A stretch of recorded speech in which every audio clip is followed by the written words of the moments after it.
People jokingly refer to establishments that shouldn't be taken seriously as clown schools.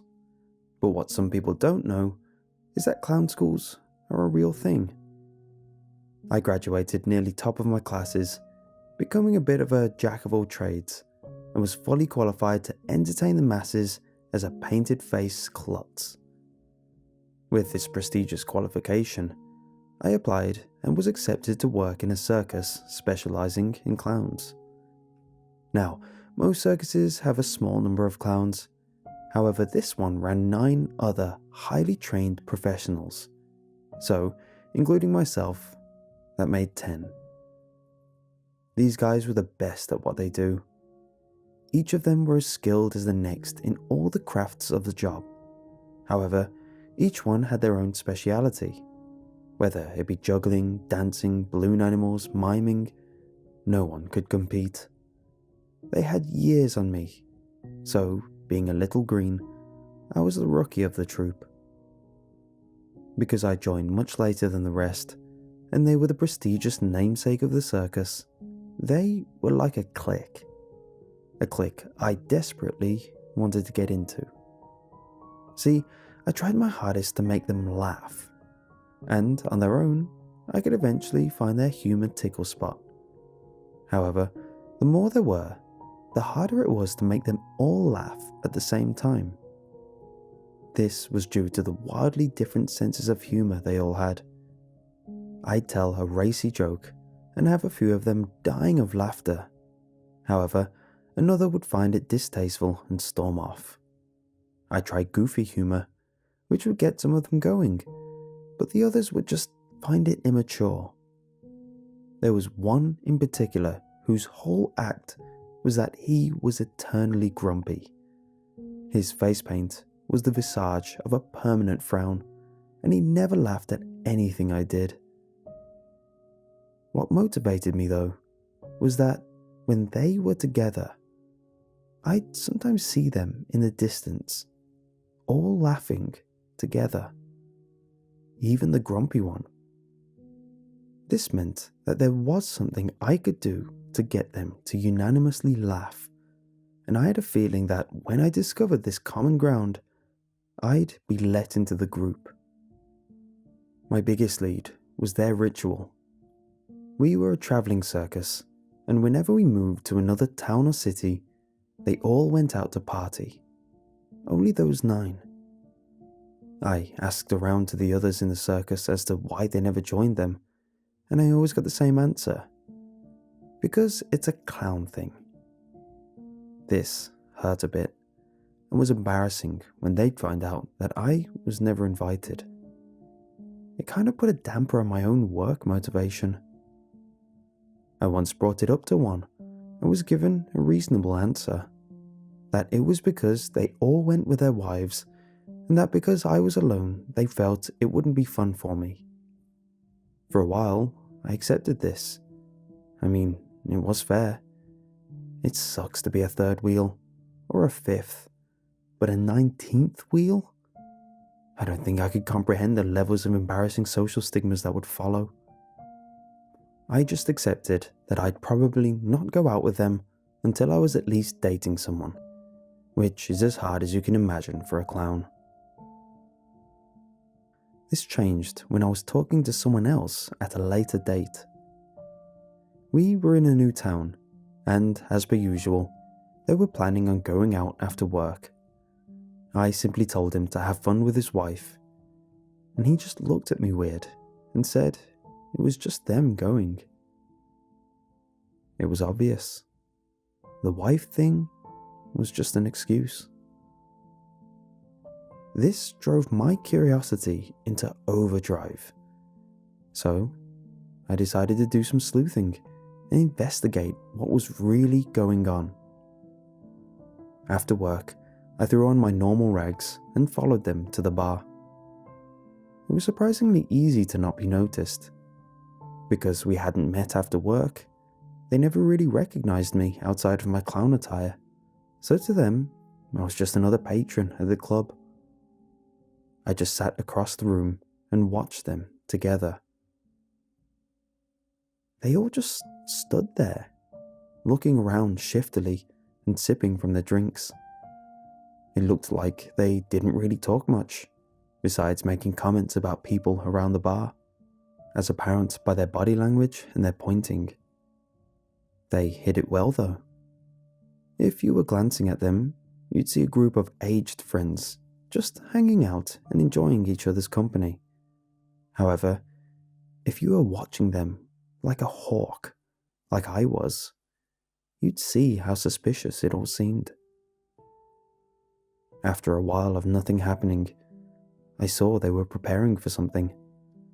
They were tapping on each other's shoulders, pointing towards an unsuspecting person. Once they were all in attention, two of the clowns approached the guy and started talking. They eventually brought him over to the group and started buying him drinks. Ouch! It was one thing to not invite me, but it hurt me that they'd rather hang out with a complete stranger than someone they worked with, I thought. This thought was thrown out as quickly as it came when I saw what happened next. They started whispering in his ear, and a large smile lit up across his face. They started to smile, and they all left together. Theories rushed through my head as I stared at the now empty table. Left so hastily, there were a few drinks which only saw a few sips. However, no matter what I tried to theorize, only one conclusion came to my head. They were all gay. I mean, it made sense. Why I wasn't invited, why they were closer to each other than me. Were they afraid I'd judge them? The next day started like most others. However, all while working, I was distracted. I had a dilemma in my head. On one hand, I wanted to tell them that I didn't mind their little secret, that I accepted them for who they were, but I didn't want to let on that I followed them. That was a massive breach of privacy and could single-handedly crush any semblance of camaraderie we had. It didn't take me long to crumble under pressure, and I confided in the one clown I was closest to the most.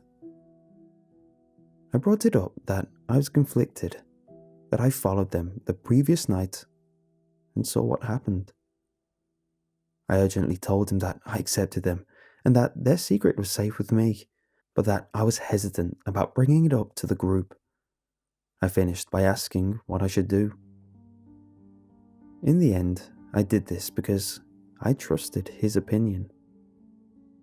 His reaction was what I expected: shock and silence.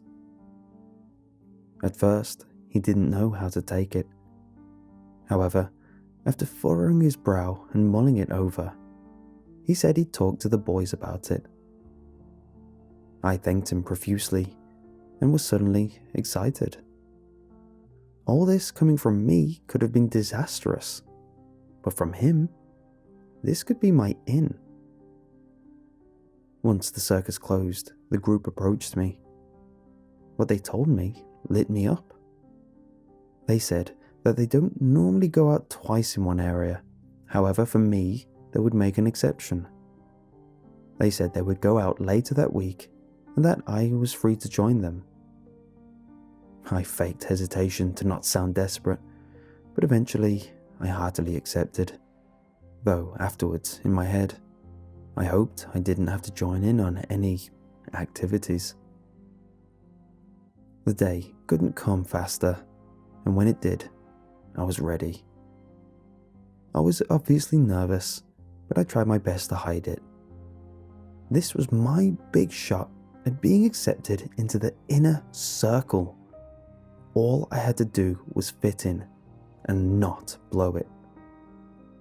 I met them, this time at a different bar from where I'd stalked them. We all sat around, slowly sipping our drinks in near silence. I tried to spark up conversation, but didn't want to break the silence too much as to not be annoying. But I was still content being in their company, simply enjoying the atmosphere of being around the peers I respected. After some time, they pointed someone out. They all silently agreed, and a few approached the guy. I tried to ask what was going on, but all I was told was to help them get the guy to come back with them.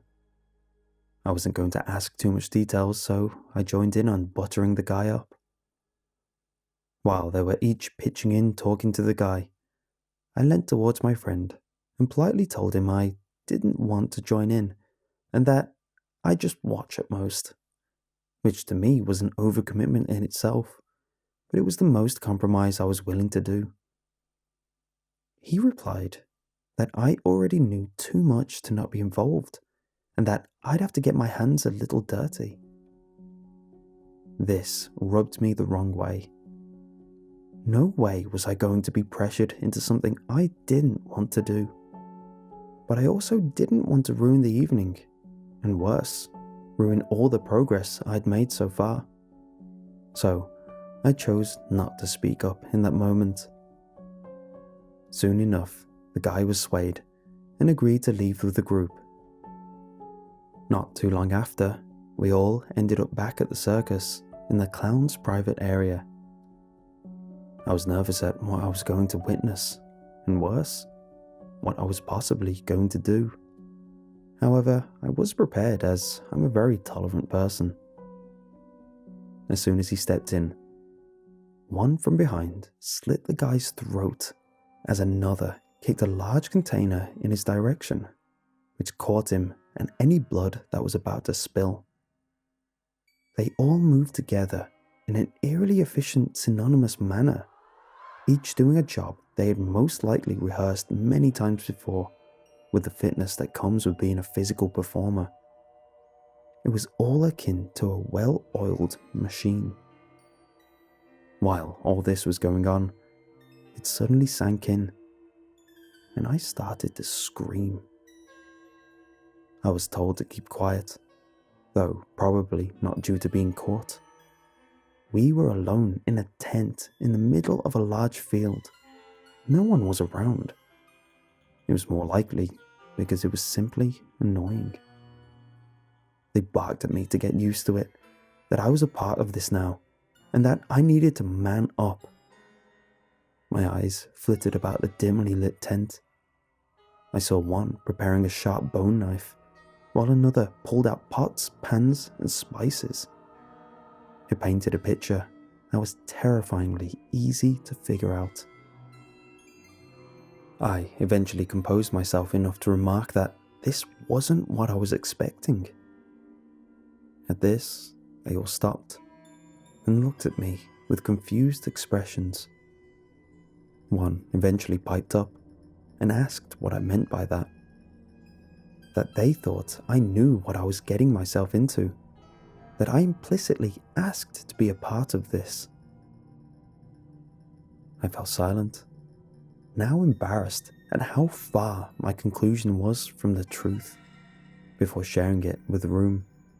That I thought they were gay, that I thought they were just embarrassed, that I thought they wanted privacy, but that I respected them too much to judge them.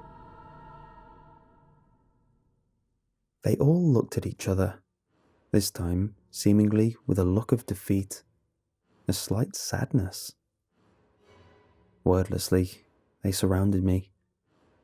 Before I could even react, my arms and legs were grabbed, and I was soon pinned to the same table as the corpse. I tried to wriggle free, all while yelling at them to stop. However, they were too good at what they did, and soon I was helplessly lying there, watching my closest friend pick up a sharp, thin knife. I looked over at the corpse, its lifeless eyes staring back at me, mirroring what was soon to be my future.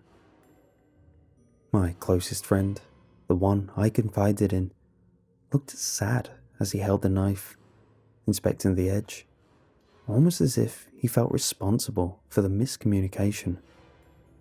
For that, in that moment, I forgave him in my head, knowing it was from my assumption in the first place.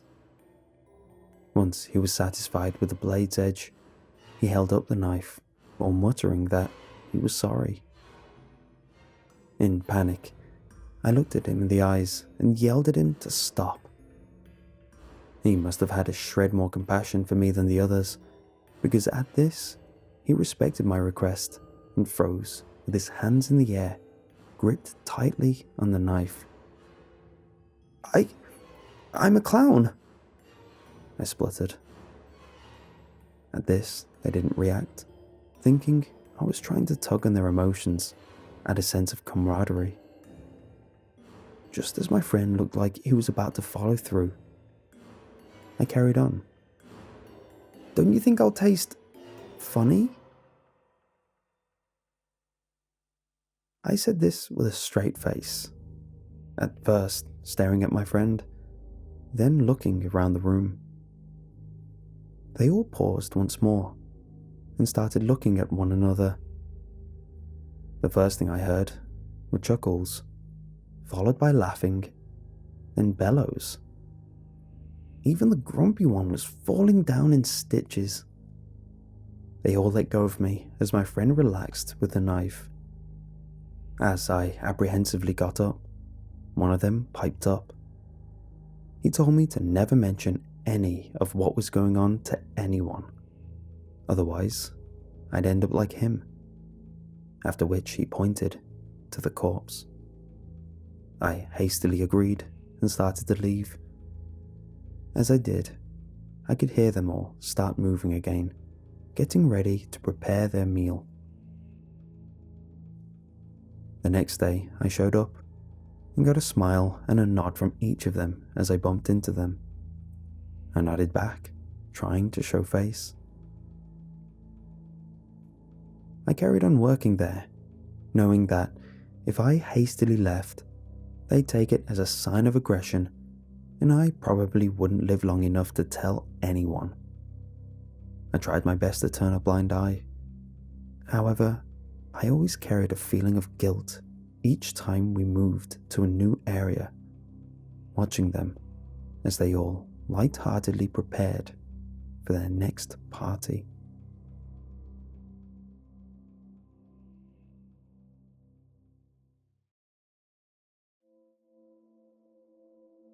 My early 20s was some of the worst years of my life. At the time, I was working a job with no future, had little to no social skills, and my time was very much wasted every day. This added up to a heap of depression, followed by very dark thoughts. Still, I kept myself going from the droplets of gratification that came from gaming, watching movies, and mindlessly browsing the internet, which kept me going for a while. But I never felt complete whenever there was a quiet time in between. This is when I finally admitted to myself, I need help. At first, I didn't know where to start. I had an irrational disliking to finding some public help group. I don't know why. I think at the time, I still had that special snowflake vibe, that I felt my problems were more unique and too different for a cookie-cutter help group to solve. With this in mind, I took to the internet and blazed through until I started hitting the back pages of the search engine, looking for a hidden gem. My eyes were glazed over, skimming all the titles, until one shook me from my catatonic state. Do you feel like everything is hopeless? Do you feel like the drones around you can't help you? Do you need a way out that's different? Click here to find out more. In my mind, I immediately answered yes to all three. Those questions perfectly hit the nail on the head, describing how I felt. Before long, I was given a number to call to arrange a home visit. In the call, I told them of all my problems and how I felt, adding the caveat that I felt too different for any ordinary service to help. They seemed to be interested in my case and gave me a date for a visit a week on Friday. The time couldn't come any faster. I found myself practically counting the time away for that home visit. This was it, I thought to myself. This was what was going to be the beginning to the rest of my life. Friday rolled around, and I made sure I was doing nothing. I didn't start any games. I cleared up a spot in my otherwise messy house for us to talk. I even laid out some snacks. When the guy showed up, he wasn't what I was expecting at all.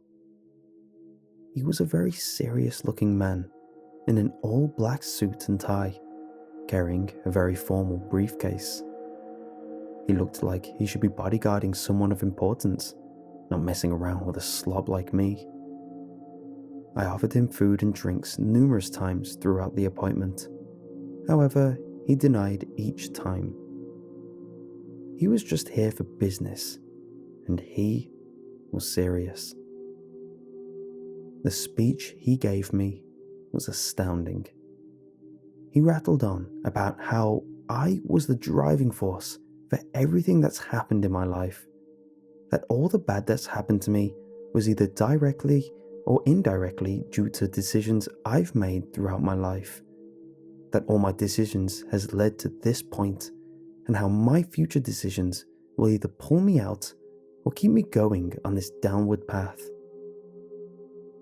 I was taken aback by how mind-blowing this all was to hear. And it was all true.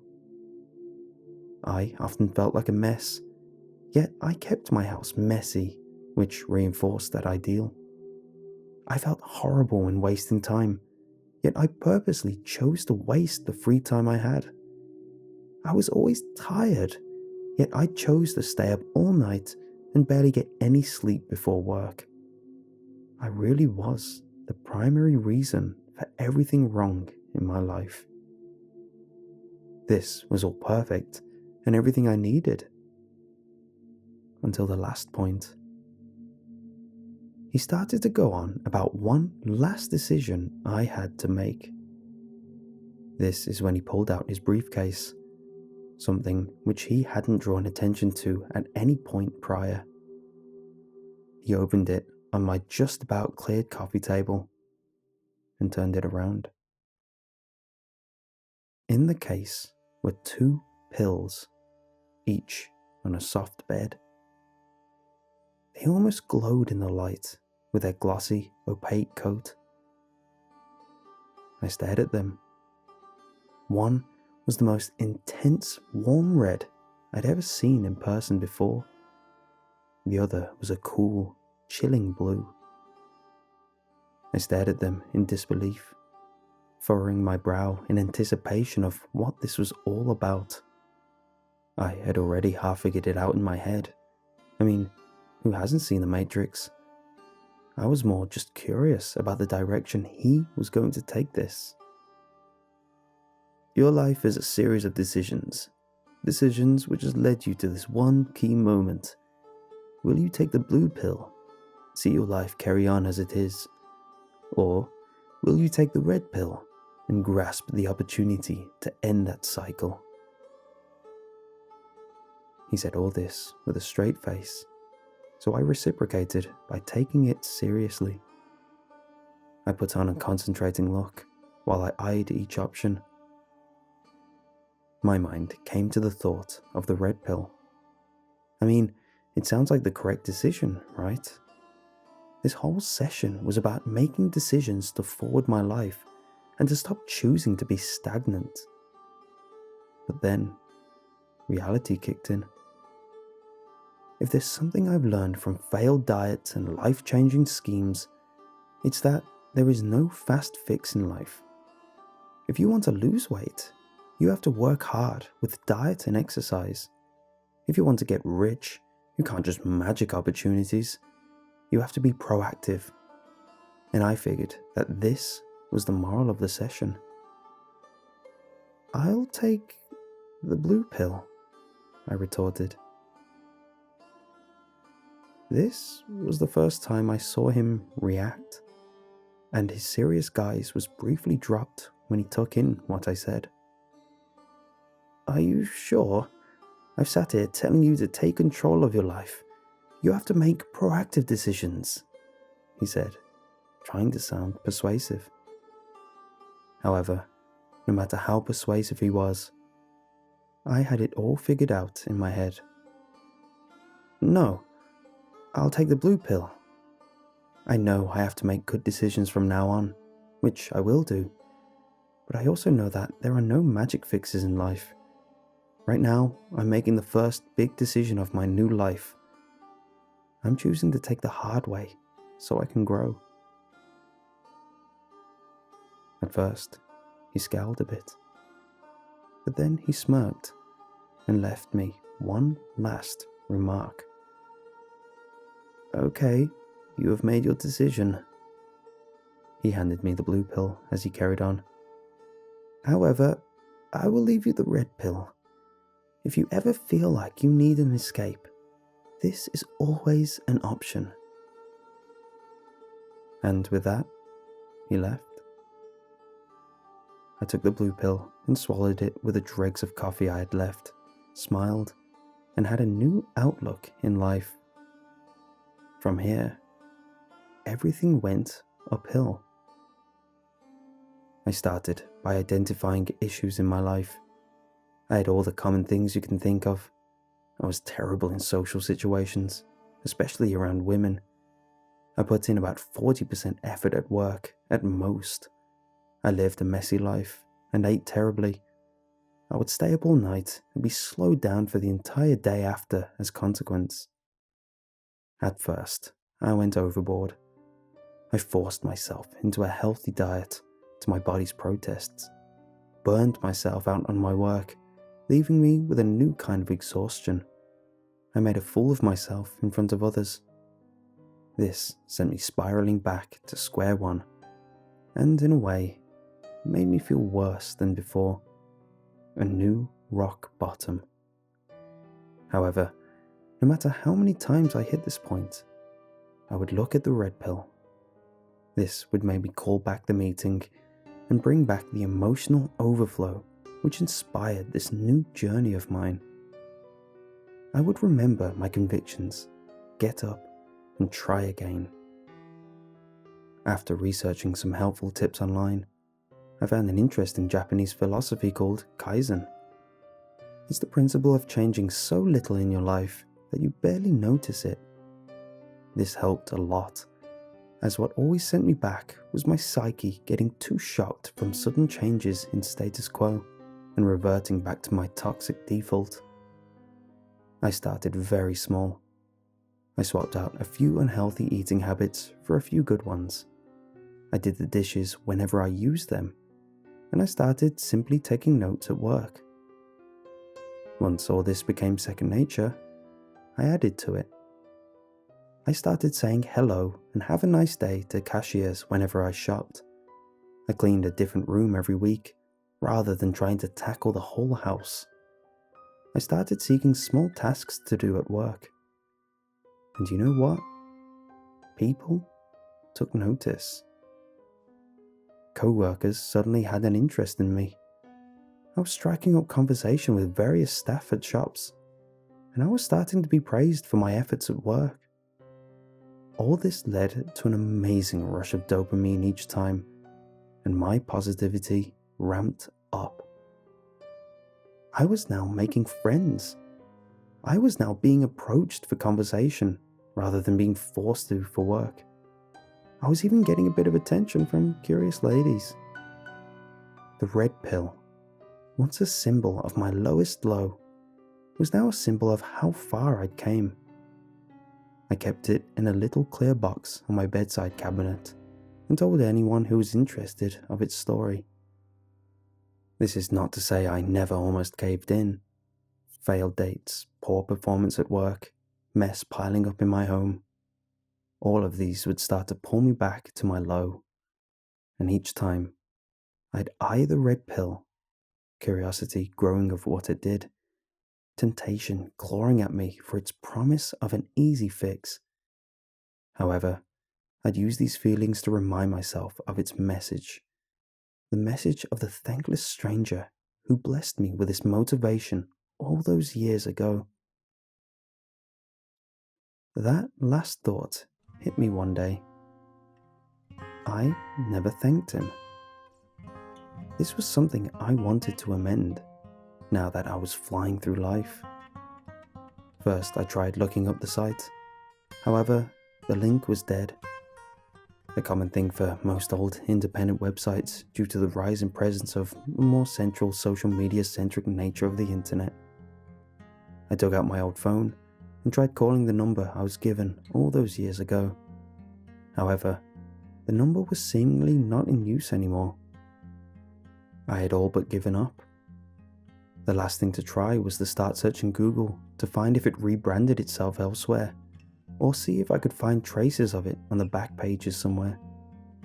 The latter seemingly an ironic way to find it, if that worked. But this would never be the case. As I searched, the first few links were to major headlines on news sites. My heart sank as I clicked one of them. The article went into detail about the group that ran the service, how they were fanatics dedicated to mass murder, and how they had persuaded many people in similar situations as me to commit suicide. At first, I thought it might have been a different group under the same name, an easy alibi as things like that have happened before.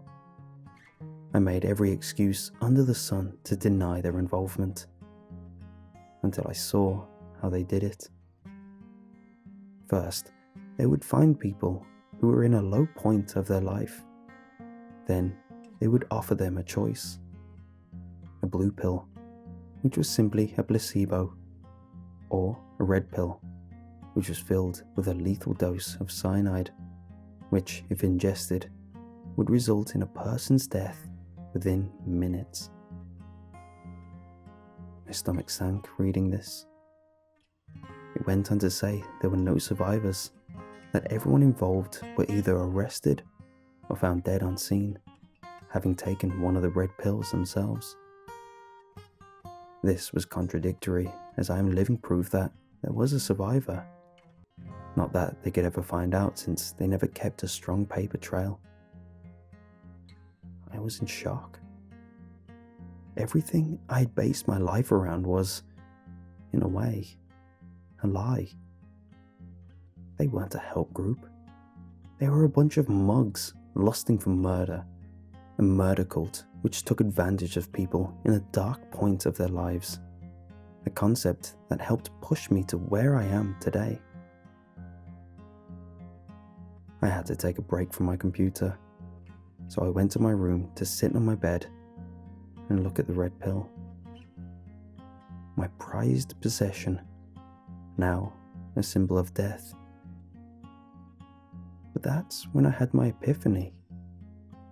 The red pill had always represented the easy way out, an option that was always there, yet one that never truly fixed any problems.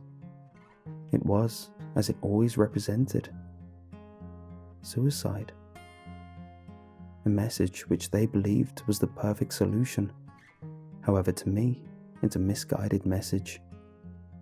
Suicide is always an option.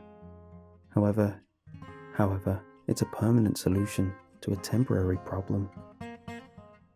The blue pill represented nothing. The choice to have no magic fix intervene in your problems, but the choice to take them on yourself. A message which was not lost on me. In the end, I made the decision to stop thinking about whether they really were some sick, twisted help group with a good message or a bunch of savages. Because to me, in a way, it didn't matter. What they did for me was the best thing that ever happened, and the message, though now more morbid, had never really changed. To make sure it couldn't hurt anyone, I took the red pill out of its easily opened box and put it in a sealed, clear frame and hung it on the wall. I still tell the story of what it means, However, I always leave out the last part of its true origin.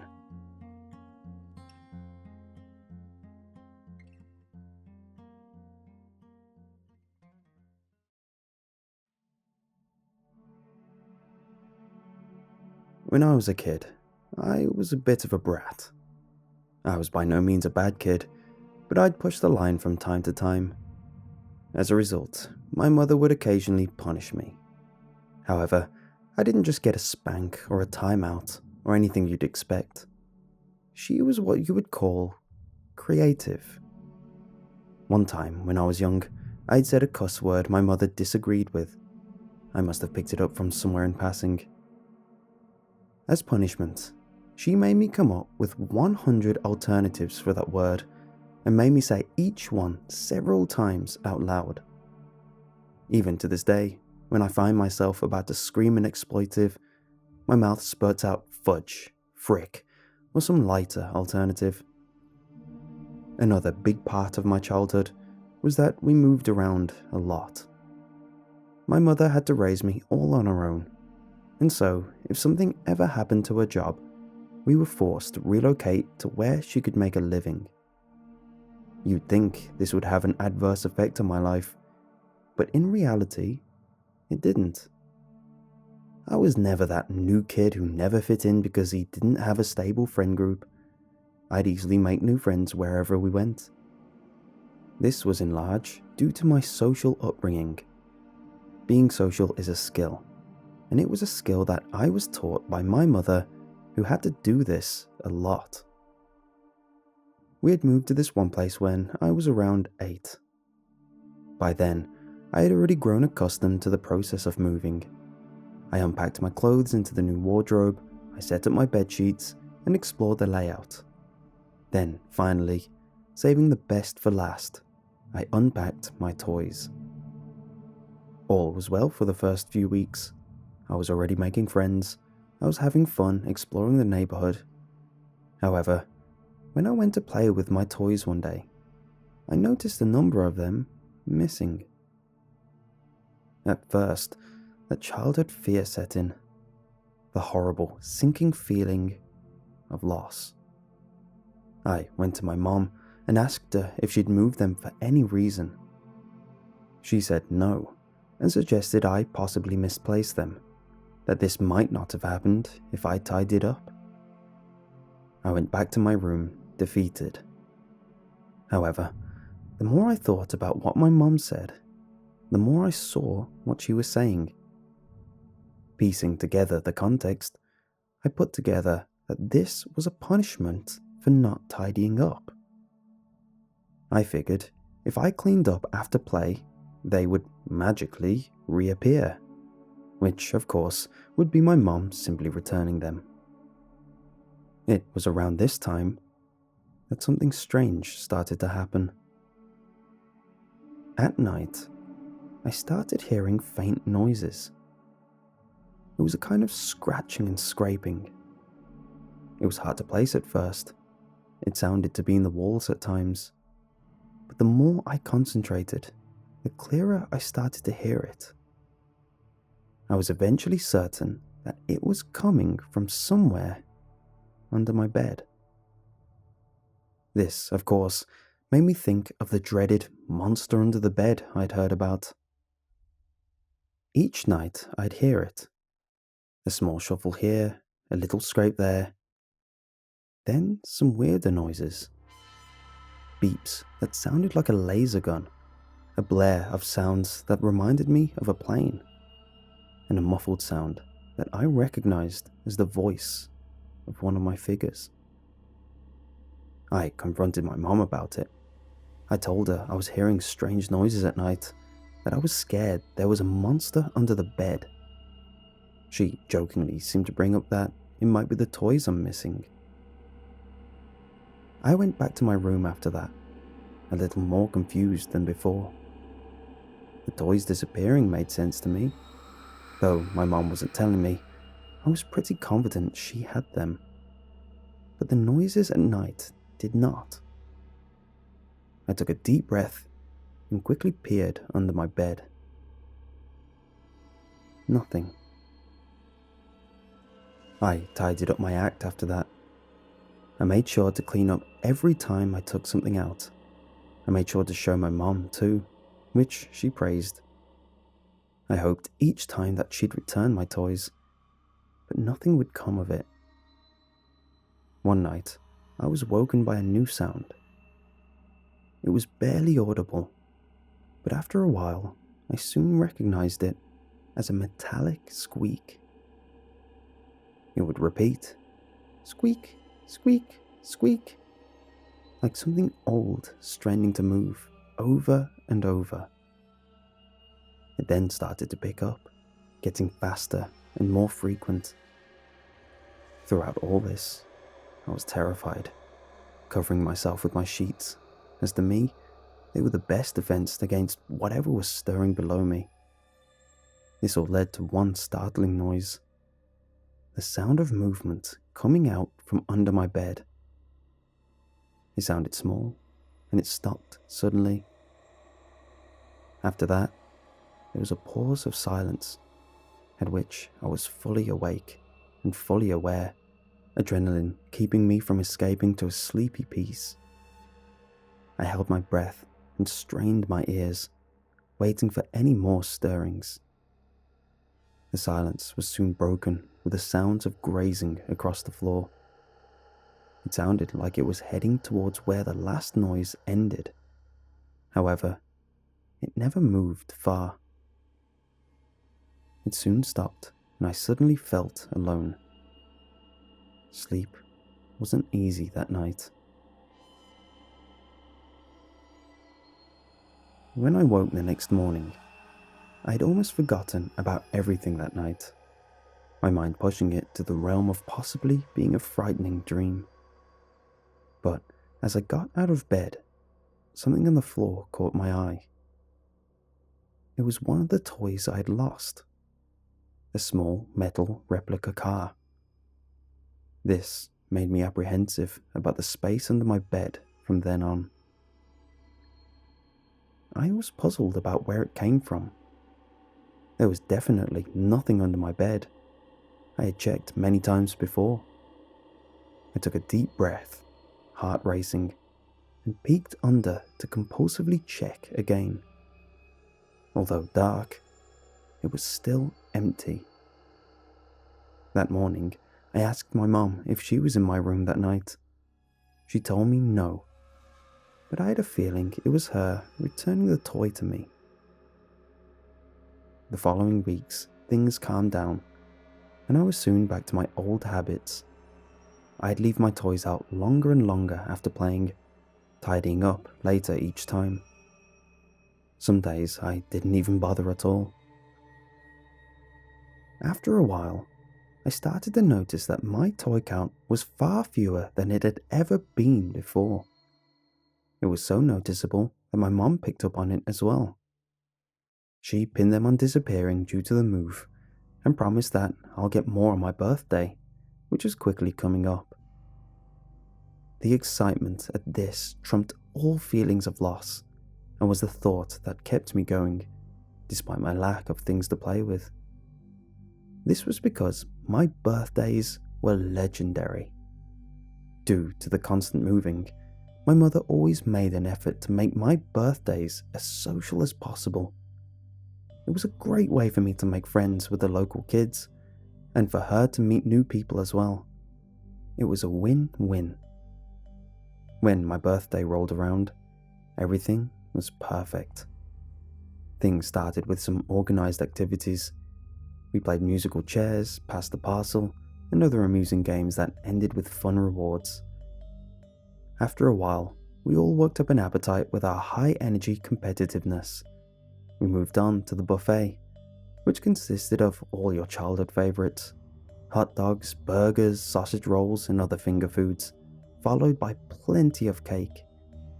When all the scheduled events were over, the kids were allowed to run amok and have fun, while the adults sat back, relaxed, and mingled. We started in the yard. We played a few rounds of tag, which was exciting. However, there were so many of us, and the yard was so small, that we moved on to another game. We decided to play hide and seek. Because this place was new to all the other kids, it was fun, since part of the excitement is the rush you get from trying to find a unique hiding spot. No one knew the place, so being the seeker wasn't just a case of routinely going to all the known spots. Everything was fresh. This was the game that lasted for the rest of the party, and everyone loved it. Each round, the boundaries kept expanding. At first, the kids were apprehensive about going indoors since that was where the majority of the adults were. But soon, kids were hiding behind the small conservatory, then soon under the tables in the dining room. After seeing that the adults didn't mind, we eventually were using the whole house. I thought I'd have an advantage. However, the creativity of both the hiders and the seekers was amazing. Despite knowing my way around more than the others, I had to be smarter. After a particularly tricky round of playing the seeker, my mind raced with ideas. I figured all the others were trying so hard that a spot that's almost too obvious would be a wonderful play. A double bluff, if you will. While the first kid I caught the previous round counted down, I immediately knew where I wanted to go. I dashed into the house, ran upstairs, and went into the small pantry. I was so early, I got to watch the other kids scramble around through the slats of the door. At first, I saw some kids run straight past, obviously looking to go into the main rooms to find a spot. A few kids stopped and looked into the pantry door, followed by them thinking for a second and running away, either too embarrassed to enter such a private area or thinking it was too obvious. To me, that's what told me this would work. As I heard the kid outside almost finish, 96, 97, 98, I saw one last kid, Aaron, still looking for a spot. I had to hold in my laughter to avoid bringing attention, but that brief feeling of superiority was a rush for 9-year-old me. I smiled as I watched him rush around, panicking. His smile stayed on my face as I saw him enter my bedroom. I knew there were no good hiding spots there. It was too small, and the closet never had a door, so that wouldn't work. This trail of thought led me to think, the only good spot in that room would be... My mind soon turned to a look of shock. I burst out of the pantry, screaming for Aaron to stop. But it was too late. He was already almost fully slid under the bed. By the time I reached him, he was all the way under. I dipped my head to see if it was okay. Nothing.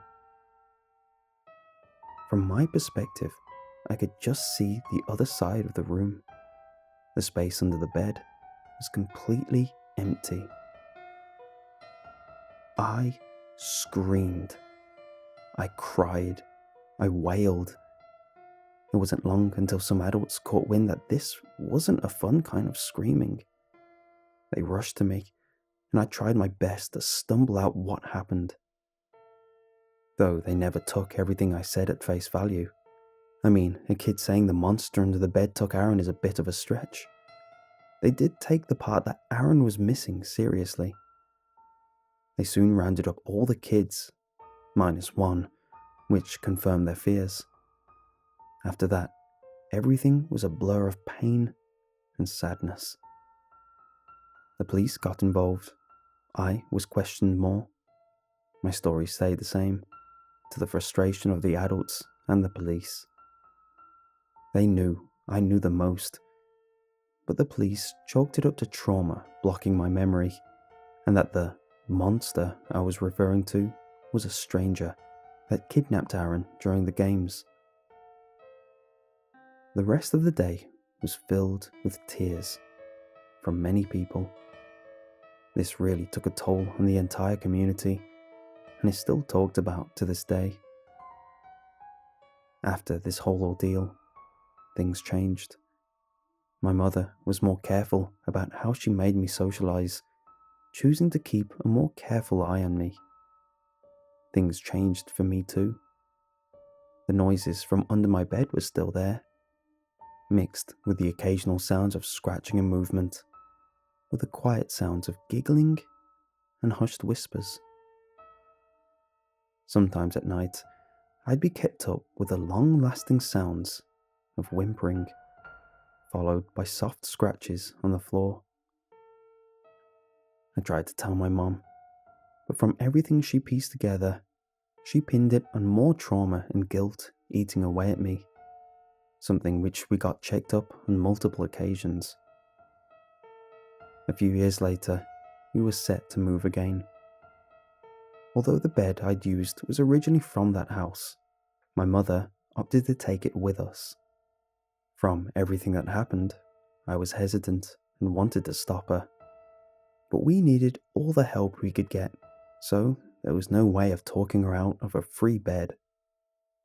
Due to all the lifting, my mom hired a team of movers for help, and I was there when they took the bed. It took 2 of them, either side, to lift it. Though the frame was a light wood, it took some serious force for both of them to even get it to budge. When they did finally get it to lift, a loud, ear-piercing screech filled our ears. When my mom screamed, asking what that was, they responded that it was probably an old bed, and that was one of the creaks it carried with it. In my imagination, though, it sounded different. It sounded like a panicked death wail, the last sound of something impossible to comprehend, dying. The floor under the bed was much different to the rest of the room. It was an off-shade from the wooden floor around it. However, even at that age, I knew that when furniture hasn't been moved for a while, like a hanging picture that's been up for decades, the space behind it is a different colour, but it usually looks newer.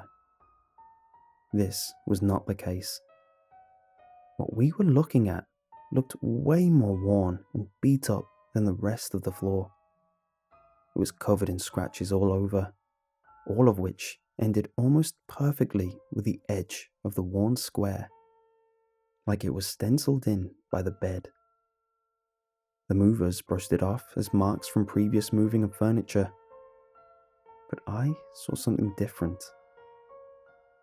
To me, it looked like the desperate clawings of a child's fingernails, along with other, much deeper scratches. And much like the toy car that rolled out of the bed, whatever disappeared down there always tried to find its way back.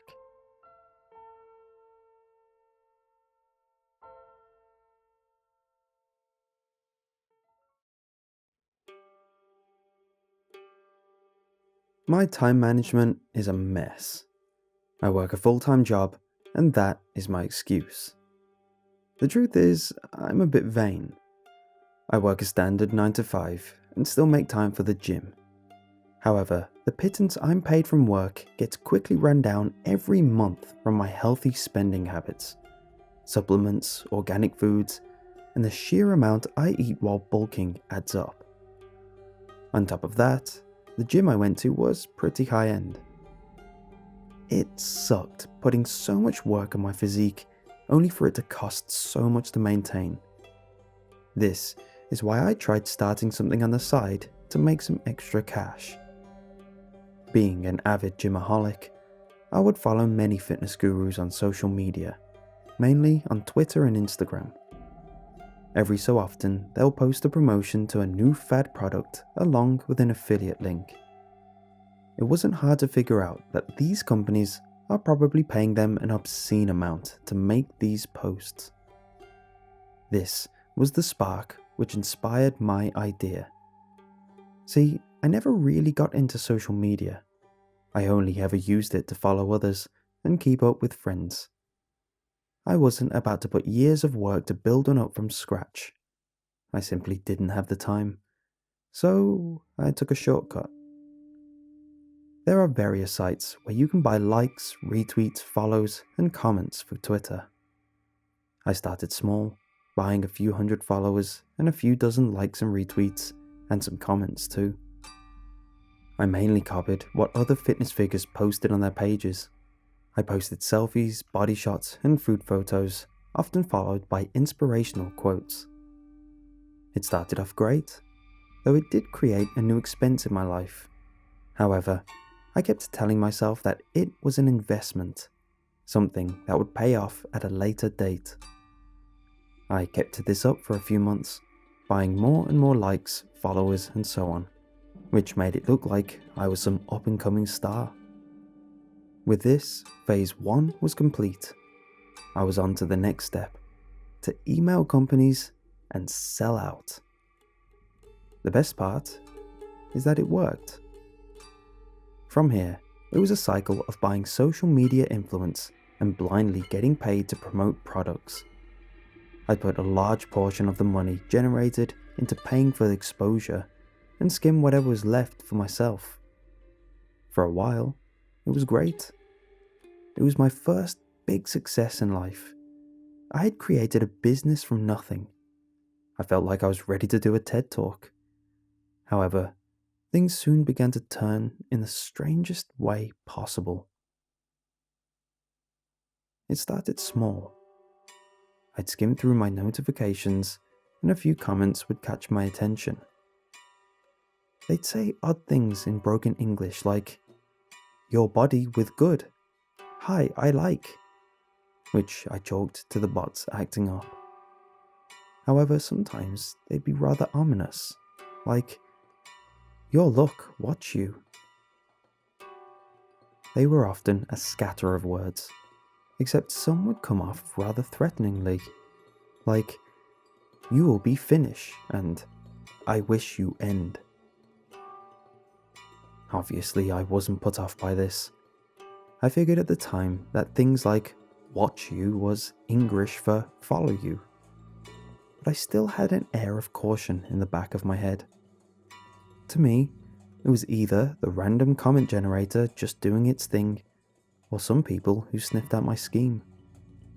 In the end though, I didn't care. I needed to keep this up because, my gosh, I love the money, and it felt so nice to finally be rewarded for all the hard work I'd put into myself. It started to get to me though. I would increase the comments and likes to how much I wanted my Twitter to look like it had grown, and with this, more weird comments kept filling my notifications. "Please end self. We will watch you. Finish yourself." Despite the strangeness of it all, it didn't get sinister until they mentioned my name. "We'll find you, Dave." This scared me to no end.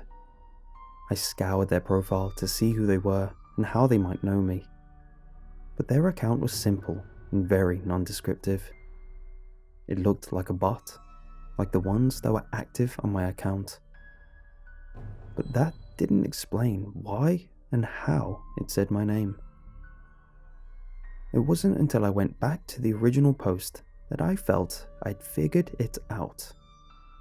The description of my image was, "Dave is feeling cheeky," along with a picture of a large tub of ice cream, one of my cheat meals. I slapped my forehead and exclaimed, "Duh!" They were making comments generated from the description of the posts. I'd often mention cutting when talking about diet, and on those days, I would make joke threats to carbs. A mishmash of these tweets would obviously generate vaguely threatening messages, especially out of context.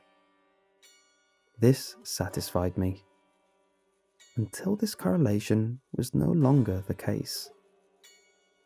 On a post quoting a motivational message from the great Arnold Schwarzenegger, a comment replied, "David, we will hang you." This shook me.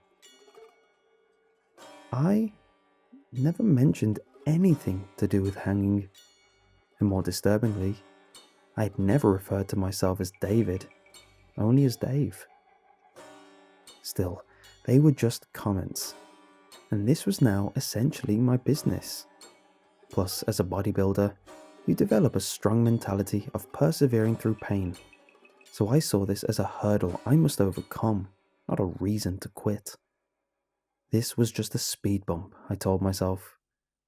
So, I ventured on.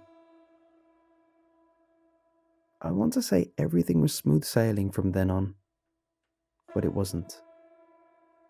The threats just kept coming, and it was getting worse. Now, nearly all the comments were fully formed threats.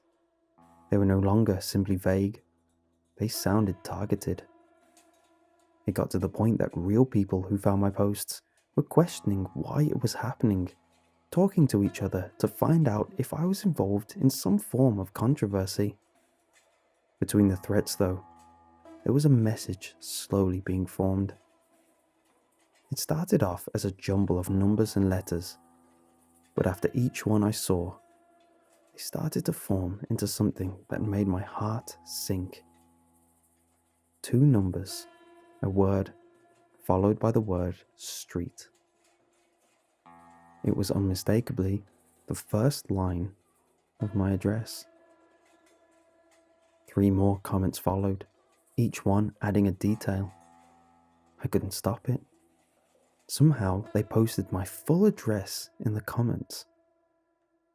I deleted the post with the comments, and I deleted the few posts where I mentioned my name or anything personal. I then Googled my name and my address to see if it was leaked anywhere.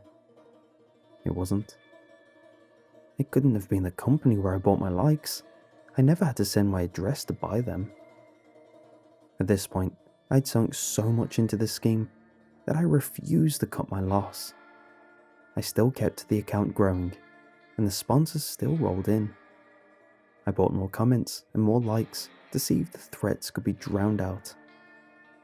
I was relying on the money at this point, and in a way, it was addicting. There's an underlying secret that a lot of bodybuilders overcompensate on themselves because they seek out a feeling of validation, and this was my outlet. I was not ready to give this up, so I forced myself to push through. The threats were still there, but they were sprinkled between other comments. I felt like my plan to drown them out was working. I was annoyed, however, at what was drowning them out. My comments were either threats or one number spammed over and over. 10. It looked strange promoting a new protein shake flavor with all the comments just saying 10 over and over. I figured they were trying to say 10 out of 10 in their broken English way. But I soon found that this was not the case. The next post I uploaded was of weights next to a tub of creatine. The threats were gone at this point, but now the majority of comments all said one thing: 9. This progressed further. 8, 7, 6, 5, 4, until it got to 3. This one was slightly different. 3 was followed by a vague message. 3, see you soon. 2, see you soon. 1, see you soon. It seemed to be a countdown, but to what? The answer to that was something I never wanted to find out. I called in at work for a day off and booked a random train out of town. I stayed at a hotel with no booking in case they somehow tracked my card. At this point, I had no access to the site which I bought likes from, but I decided to post anyway to keep up the traction of my account. I made sure to post an old picture of me at the gym to make it seem like I was still in town. Since I never inflated the post, there was only one comment. 0.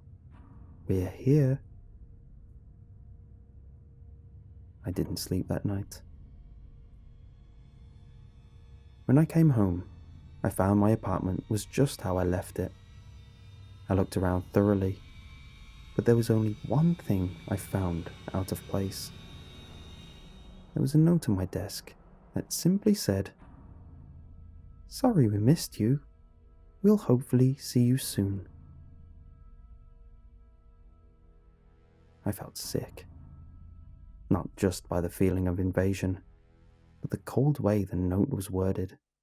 Like it was a company simply responding to a customer. It didn't take long for brands to stop working with me. They must have done a few seconds of research and saw all the threats I was receiving and figured I was a liability for their image. At this point, I'd also stopped buying likes, and my posts tanked in views and interaction, revealing that I was obviously just a sock puppet account boosted by bots.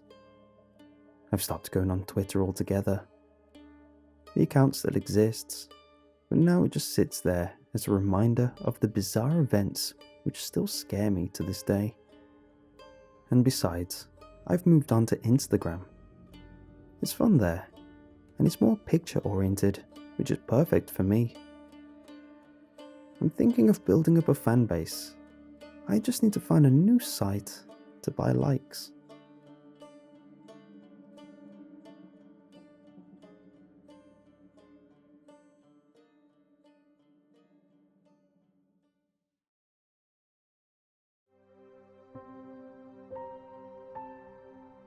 On the 17th of October 2018, at around 1 AM GMT, YouTube went down for just over 2 hours.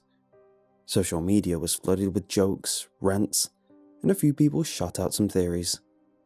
It caused quite a stir online and later in the news. But when the site came back online, people soon moved on and forgot about the whole thing. 2 hours before the outage, a live stream started called A Beautiful Sunset.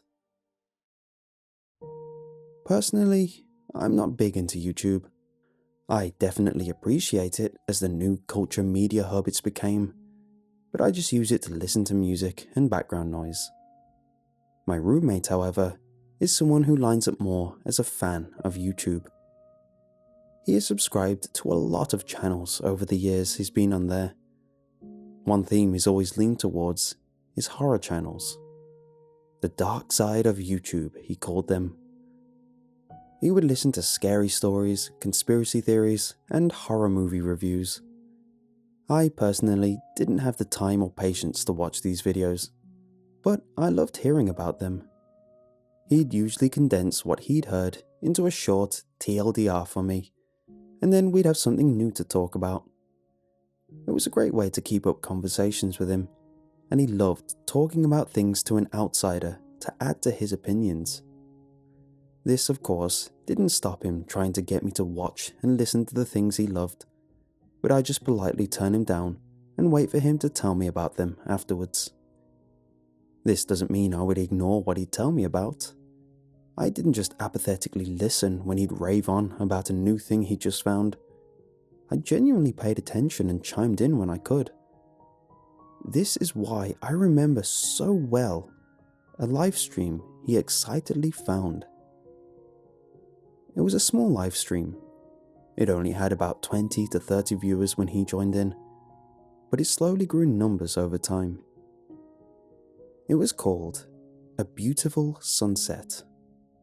I got away from the usual content he normally watched, I thought, when I first heard the name. When he pulled me into his room, I saw a live stream of a clean, open field, grass swaying. The sun was blazing in the horizon, not quite set, but threatening to soon wrest away from human eyes.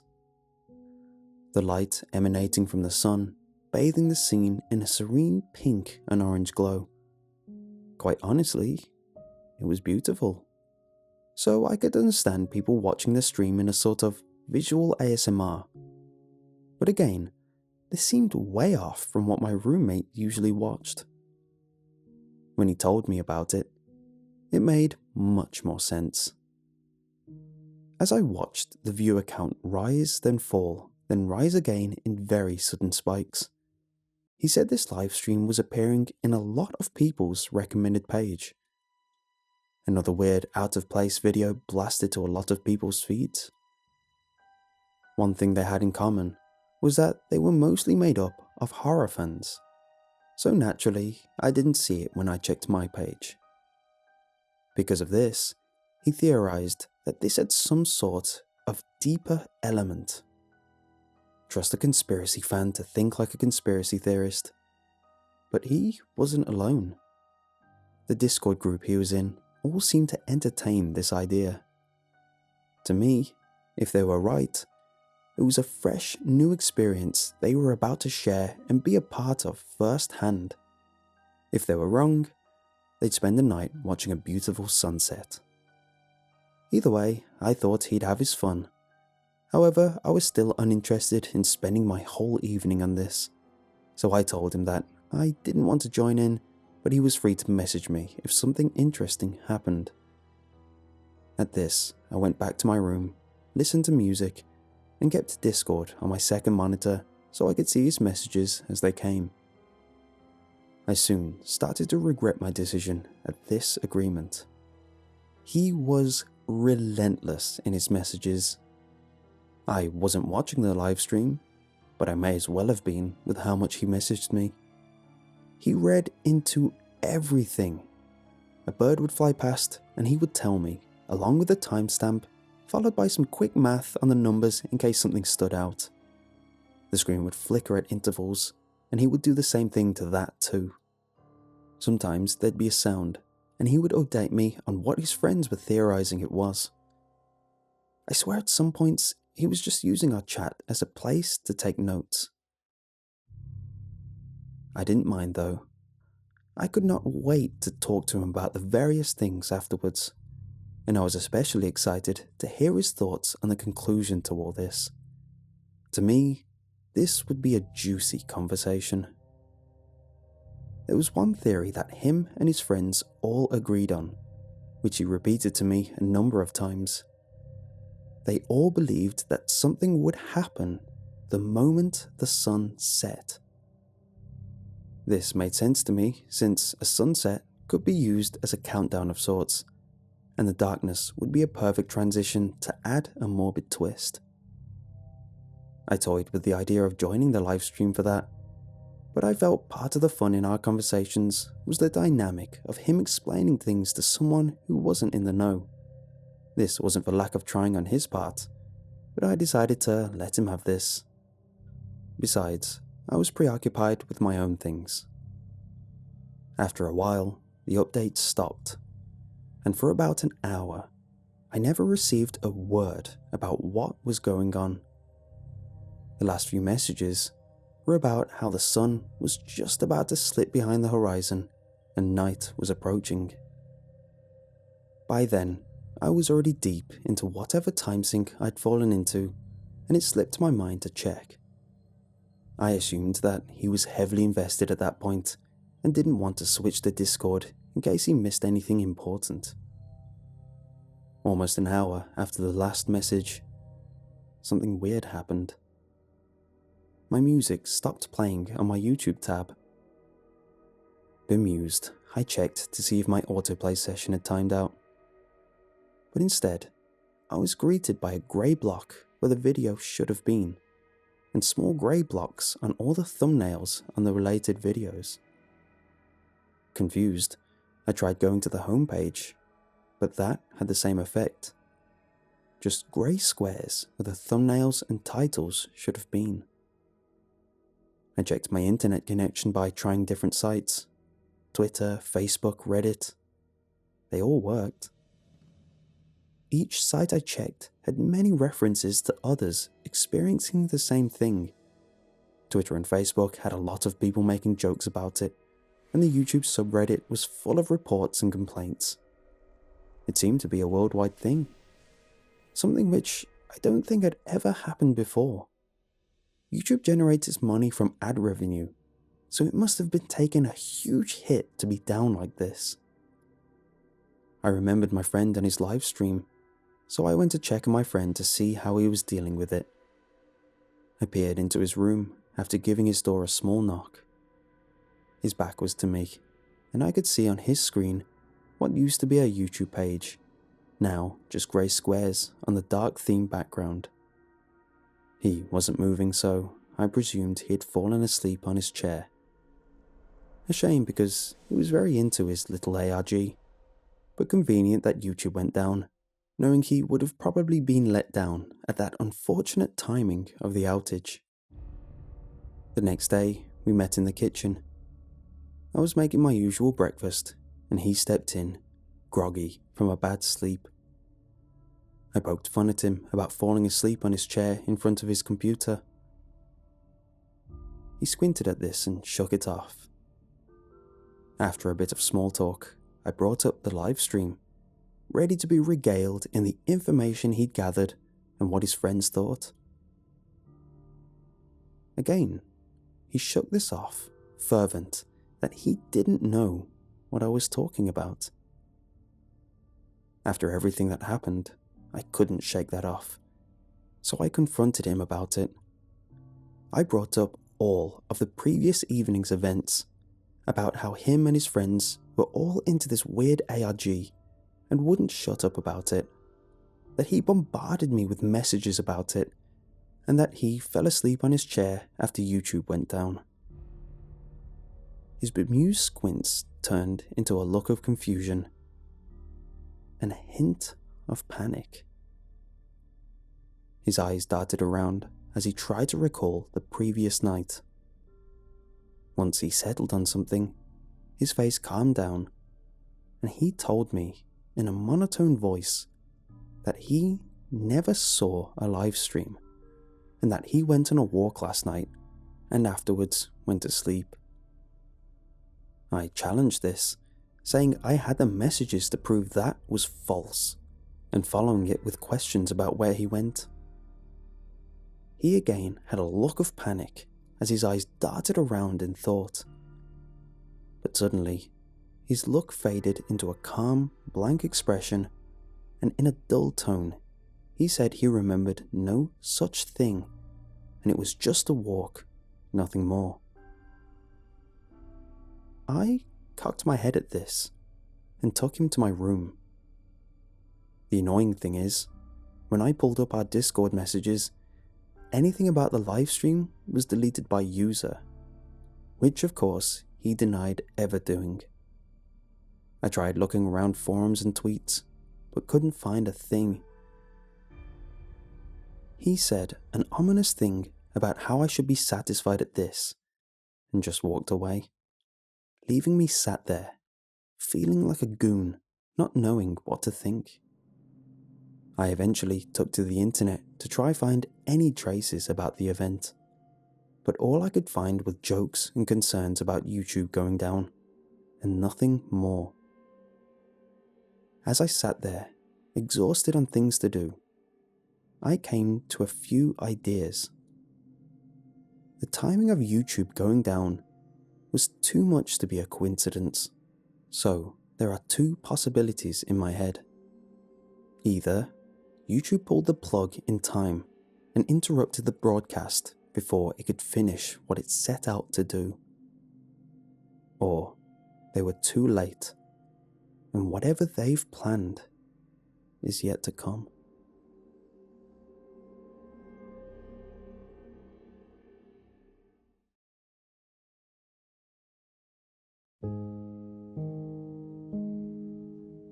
It's very rare that I get to travel, but when I do, it's usually for work. Not all the time, but every so often I'm required to travel to another part of my area and stay in a decent hotel. All paid for, of course. Not that bad of a deal, except sometimes there's a factor you don't account for. My most recent one being an event happening at a hotel I was staying at. At first, I was confused when I saw the first person walk by looking like a sports mascot. That's what I first thought it was, just someone who promoted a local business in the flashiest way he could. But then I saw another, then another, and then another. Soon there were hordes of them roaming the hotel and interacting with one another. I was a bit embarrassed to ask one of them what was going on. However, the receptionist filled me in. It was apparently a grassroots convention for a community called Furries to meet. To those like me that don't know, furries are a community of people whom identify as various animals and act out their fantasies dressed up as their personas. I try not to judge, but it was hard not to gawk at. It wasn't until I got back to my room and decided to research things online that I saw the more depraved part of this group. Needless to say, I tried to avoid them the whole weekend. This was a task much easier said than done. That night, I tried my very best to get a long sleep so I could be ready for an early start the next day. My downtime was often limited when traveling for work, so I had to make the most of it when I could. However, the bumping beats from the rooms adjacent practically shook my walls, and that was just the music. The music was so loud that they practically had to shout to talk, so their voices carried over too. Along with the sounds of the opposite rooms separately going off, all of this added up to a constant stream of incoherent noise. What's worse is when the music and partying finally stopped, and I was accepting the idea that sleep may come that night, a new noise started. At first, it was a lot of rocking and bouncing. This soon developed to what I can only describe as the most animalistic sound I'd ever heard a human make, as they recreated what I used to watch on Animal Planet when my parents weren't around. After a restless few minutes of sleep, the next day wasn't any better. The day before, I had seen a few of these fiends wearing what looked like oversized underwear. What I didn't piece together was the fact that they were diapers. This conclusion came to me when I saw tied up stained white bundles laid around the car park, one neatly sitting on the front of my car. My frustration was very rapidly turning to a dark shade of anger. When I got back to the hotel from a long day fueled by fumes of little sleep and pots of coffee, the day was made worse. The bustling of the convention was in full swing. Littered on the floor around the hotel were little gas canisters. I could see people perplexed at what they were, as was I, until I overheard a conversation about them. They were canisters filled with nitrous oxide, laughing gas. And this was the evidence we could see. God knows what other narcotics they were taking behind the scenes, fueling this insane bender I was stuck in the middle of. The introduction of drugs only escalated the insanity around me. Despite my better judgment, I decided to see if I could cool down at the bar. It was a small tradition of mine to go to the hotel bar after a long conference, a bonus that everything was paid for. The smell in there was horrendous. The musky aroma wafting from all directions of various flavors, all built up in the seemingly unventilated cocoons that were the suits. In the bar is where they all seemed to be taking a breather, taking off their masks and chatting away. However, without the suits muffling their voices, I could hear the vile things they were saying. A lot of plans to get wasted on all kinds of narcotics, followed by detailed plans of sins I'm sure would make the devil cringe. In my mind, enough was enough. But I was not in a position to take any kind of action. So, I did the pettiest thing I could think of in my slightly inebriated state of mind. I sabotaged one of their suits. I ordered 2 drinks that would make the nastiest cocktail when mixed. A vodka orange juice and a white Russian. Orange juice to make things nice and sticky, and milk to really make a stink worthy of what I felt I'd been put through. When one attendee wasn't paying attention to his mask, I snuck over and poured in my mixture and quickly left, adrenaline coursing through me as I quickly hobbled back to my room. That night, I bore with the sleepless night a little better, a small sense of victory soothing my anger. Before long, I was home, and from then on, life returned to a sense of normalcy. A few weeks later is when I started noticing things that were off. Every few days, I'd notice that my doors were splashed with something. They'd have wet streaks all along it, including the handle. One would simply think it was rain. However, the weather was holding pretty well, and the week had been bone dry. The more immediate sign that something was going on were the scratches. I came out one morning to make my drive to work when I noticed paint missing on my driver's side door. At first, it looked like I'd bumped into something without realizing, but the closer I got, the more it looked deliberate. There were 4 uniform lines that ran horizontally, that sloped at the end. I stared in a mix of emotions, cycling through anger to confusion to sadness, finally landing on acceptance before heading off to work, the cost of repairs sitting in my mind. This was an easier thought to sit with. The other thought I was suppressing was a niggling feeling that the 4 lines kind of looked like claw marks. That night, I didn't get much sleep. Despite what happened during the day, it wasn't because of that. It was because of something much worse. While lying in bed, I was up all night due to something which never let me rest. A noise. It started as a small, quiet whine. It sounded like a strong wind catching on some trees, a low whistle that sounded every so often. The sound gradually got louder, a mystery that made sense when I realized that whatever was making the sound was progressively getting closer to my house. Eventually, it sounded to be just outside the walls of my room, and at this distance, I heard everything with a clearer lucidity. It sounded animalistic at first, the howls of a beast that wandered too close to civilization, a hint of confusion, but full of a sense of dominance, a message I took to heart to never get close to whatever was making the sound. But as it persisted, I noticed something about the howling which set my hair on end.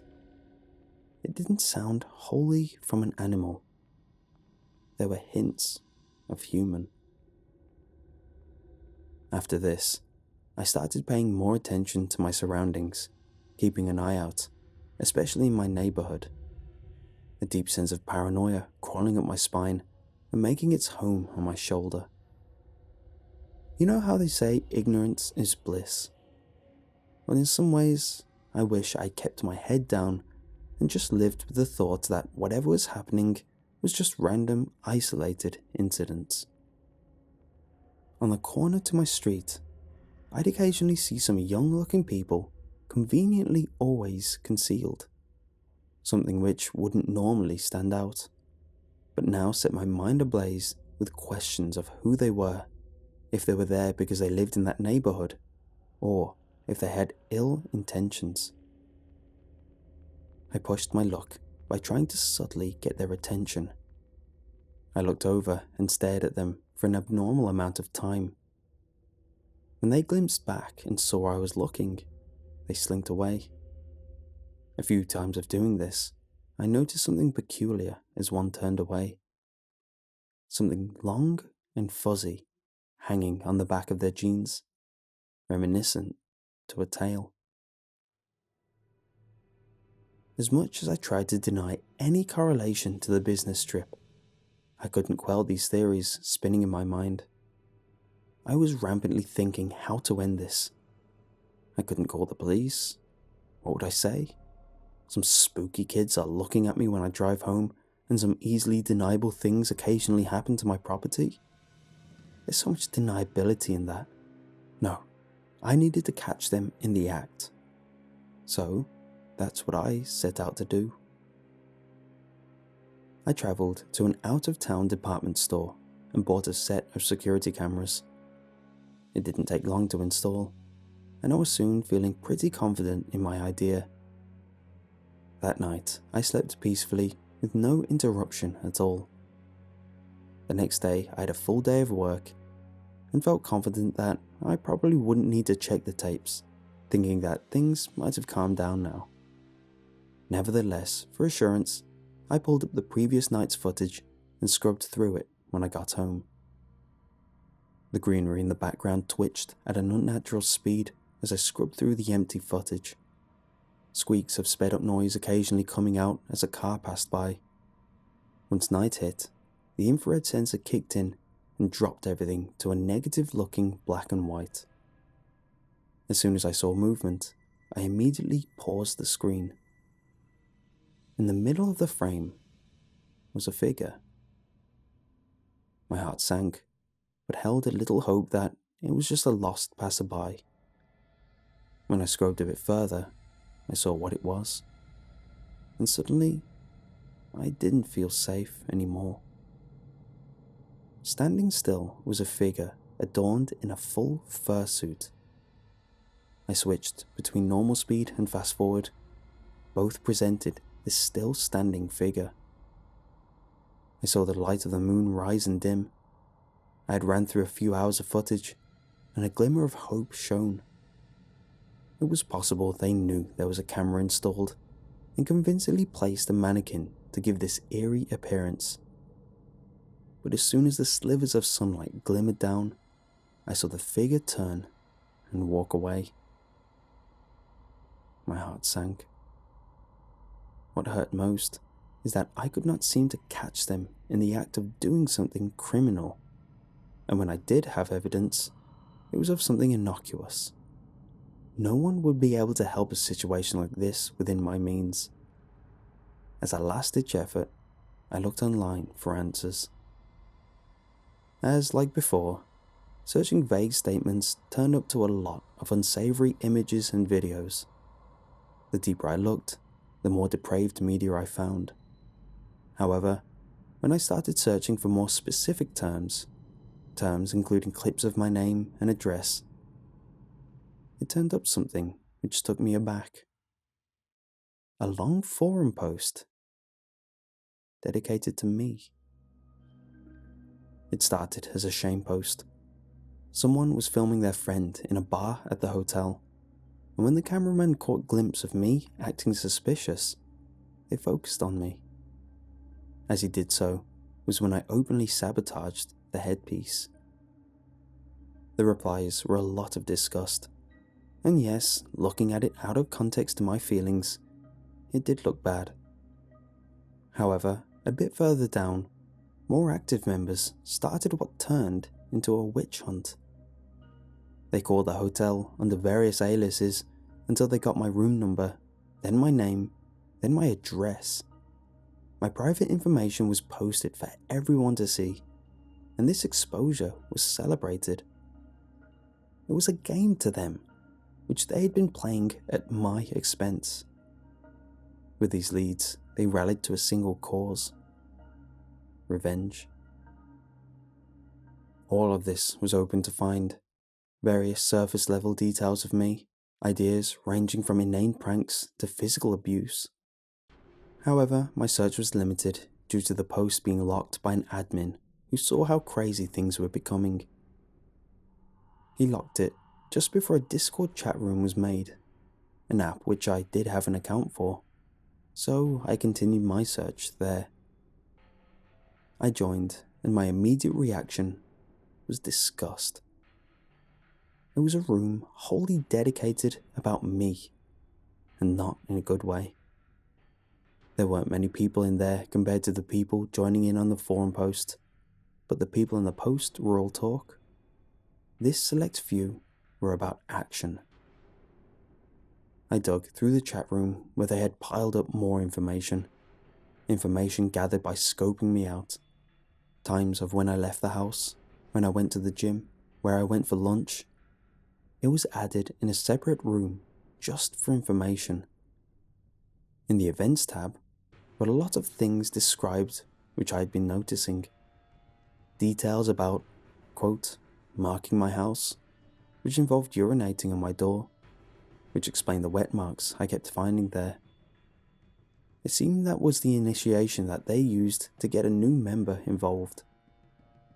There were schedules posted for a different person every so often to stalk my house and cause eerie disturbances, howling at night, standing in front of the camera, which they somehow immediately knew was there. The scratches were agreed upon and executed, purposely etched in to look like claw marks. However, along with this were dozens of other malicious ideas, either marked as denied or put off for the future. They were smart too. They never put any of their own information in there. They hid under the guise of anonymity, meaning if I did get the police involved now, the best they could do was shut down the room and keep a lookout for a few weeks, something which I felt would only delay their goals, not stop them. I changed my name, just in case, and decided to infiltrate the group, acting as a new member. I joined in as a timid observer, suggesting ideas and voting on ideas which to me were the lesser of evils. Should they break my windows or tag my house? I chose tag, since I could power wash that away. Should they throw used diapers at my windows or leave a dump on my doorstep? I voted diapers, since they were easier to clean. As things were escalating, they all agreed on one thing. They were going to have a meeting. They announced that this is where they would discuss more illicit plans, which they agreed was a good idea to keep off the internet. This made me panic. If what they were discussing in the Discord was what they deemed okay to talk about, what was so bad they had to only talk about it in person? I had to find out. I also had another motive too. While there, I could possibly get some information on them in person. Something to pin them to the crimes and finally get the law involved. I obviously couldn't just show up out of the blue, so I needed a way to sneak in. And the idea came to me in an instant. I would infiltrate, hidden, in a fursuit. I looked online through various local sources, and goddamn, those suits are expensive. I dug into my savings and bought what I judged was the cleanest looking one, a feature which added to the value. And even then, it still had hints of smells which I would better like to not think about. On the day of the meeting, I showed up perfectly on time and insidiously sat, a sheep in wolf's clothing, hiding amongst the other wolves out for blood. The meeting started with a speech.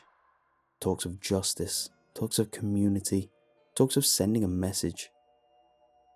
After these general corralling words, they then mentioned about the victim, me. At this, I became alert. I was ready to mentally note down every detail I could use to protect myself.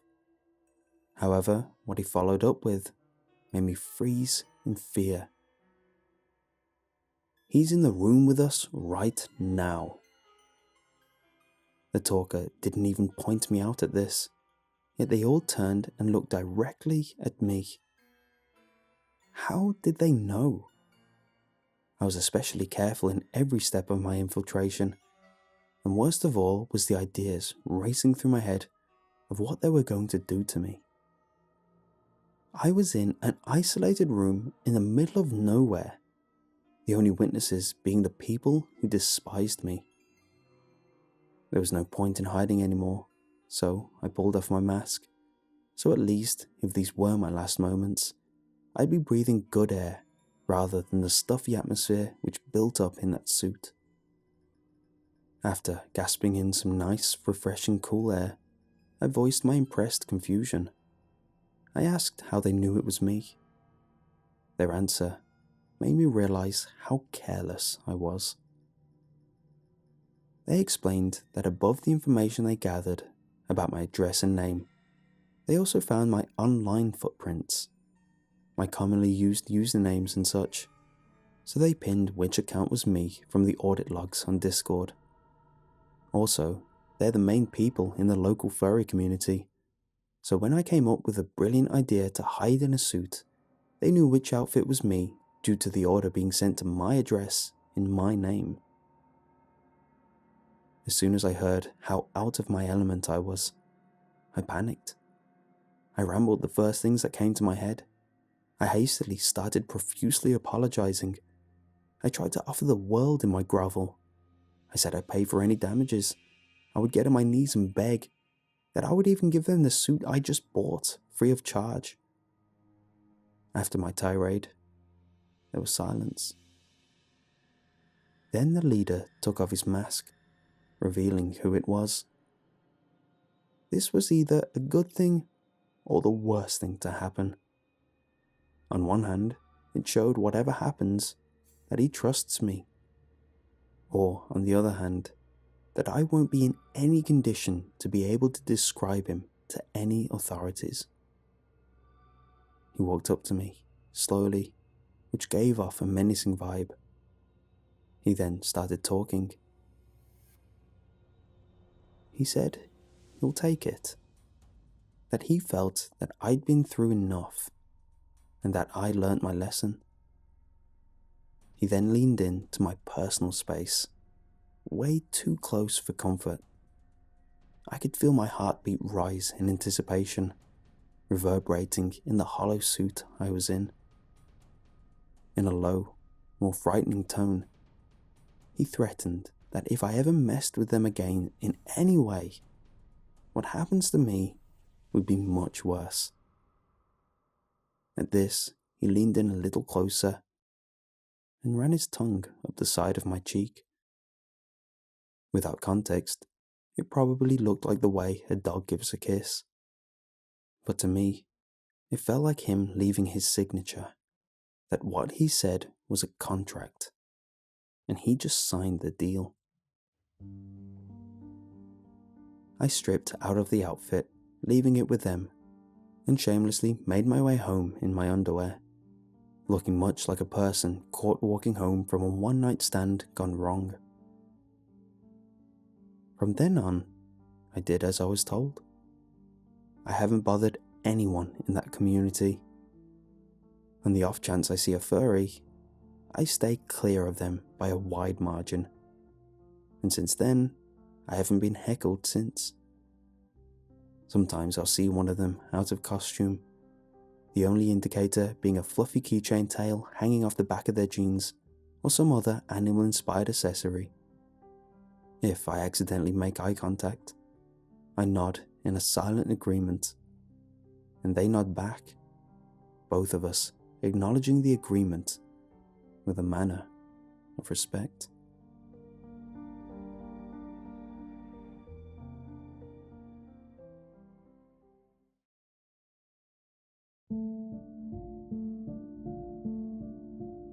Every year in the US, your chance of dying in a motor accident is around 1 in 8,000. Yet, people still get in their cars every day and say, "Not me." Every year, your chance of dying by falling down stairs is around 1 in 135,000. Yet people still use them and think to themselves, "Not me."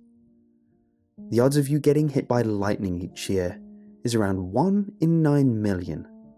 Yet people still walk in the rain and presume, "Not me." So why is it when someone pays $2 to buy into a large prize pool where you try predict 6 numbers, in which you have a 1 in over 300 million chance, people say, "Who knows?" It gets even more laughable when you see how people choose their numbers. I've seen people compile various numbers from their own and their loved ones' birthdays, or parts of their own phone number. It's ridiculous and even narcissistic to think the world revolves around them so much that the universe will pull out winning numbers based on their own anecdotal lives. Personally, I have my own system, and it's nothing to do with significant numbers in my own life. They are from beyond. It's something I learned called numerology, a type of divination revolving around numbers.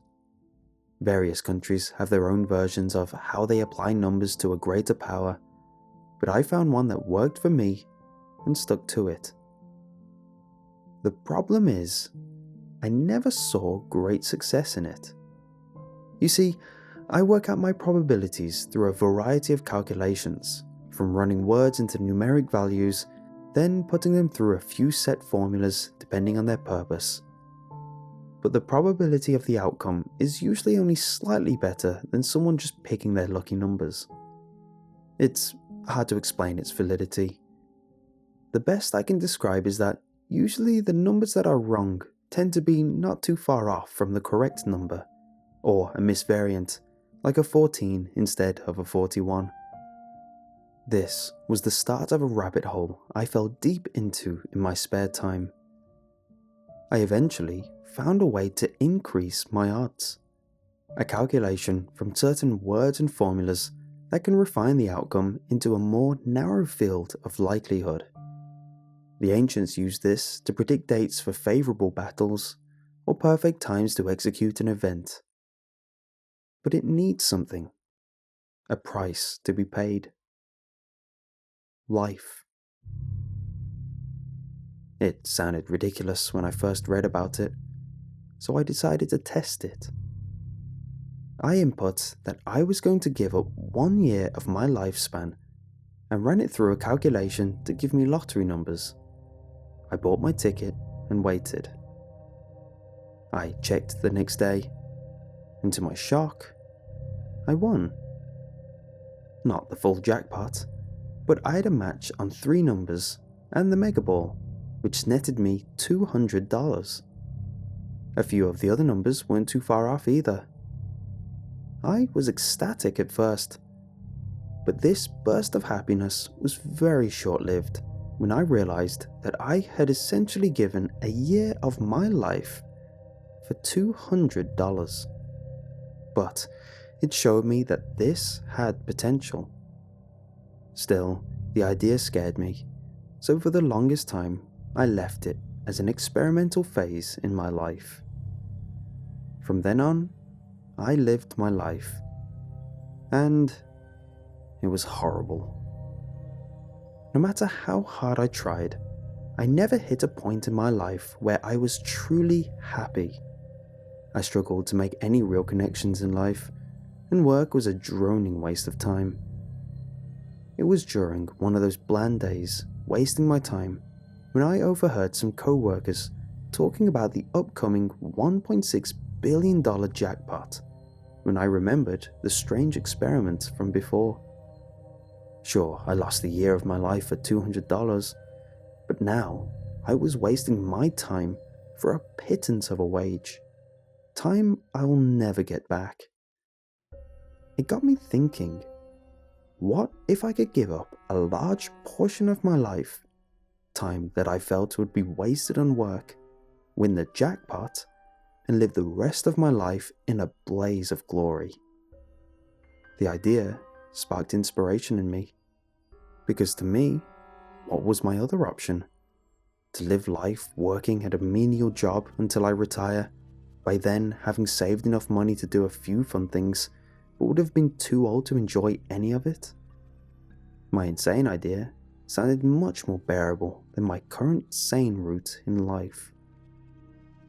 I looked up my old research and saw an alternate formula, one that lets me trade a percent of my lifespan for a percent of probability success. So, I could trade 25% of the rest of my life for a 1 in 4 chance. I could trade 50% of the rest of my life for a 50-50 chance. But these sounded too risky for me. I didn't want to throw away a good portion of my life to just have the same odds as winning a coin flip. I wanted to get it right first time. So, I came to the final idea of increasing my odds to a percent that would almost guarantee my success. I would trade 90% of my life for a whopping 9 out of 10 chance of winning, odds which sat heavily in my favour. After working it out, it made sense to me. I was 25, so even if I just lived to the average lifespan of 75, that meant I had 50 years left on this earth.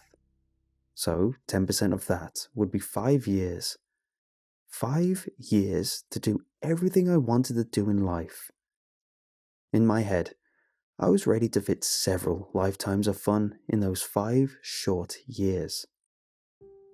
Even after deductions and taxes, what was left from the jackpot would more than suffice to fund my ideas. Hell, even if I hit 5 numbers in the Megaplier, I would have $3 million to play with. Or just 5 numbers and ride out with $1 million. With the chances of 90%, I would be hard-pressed to come out with a loss.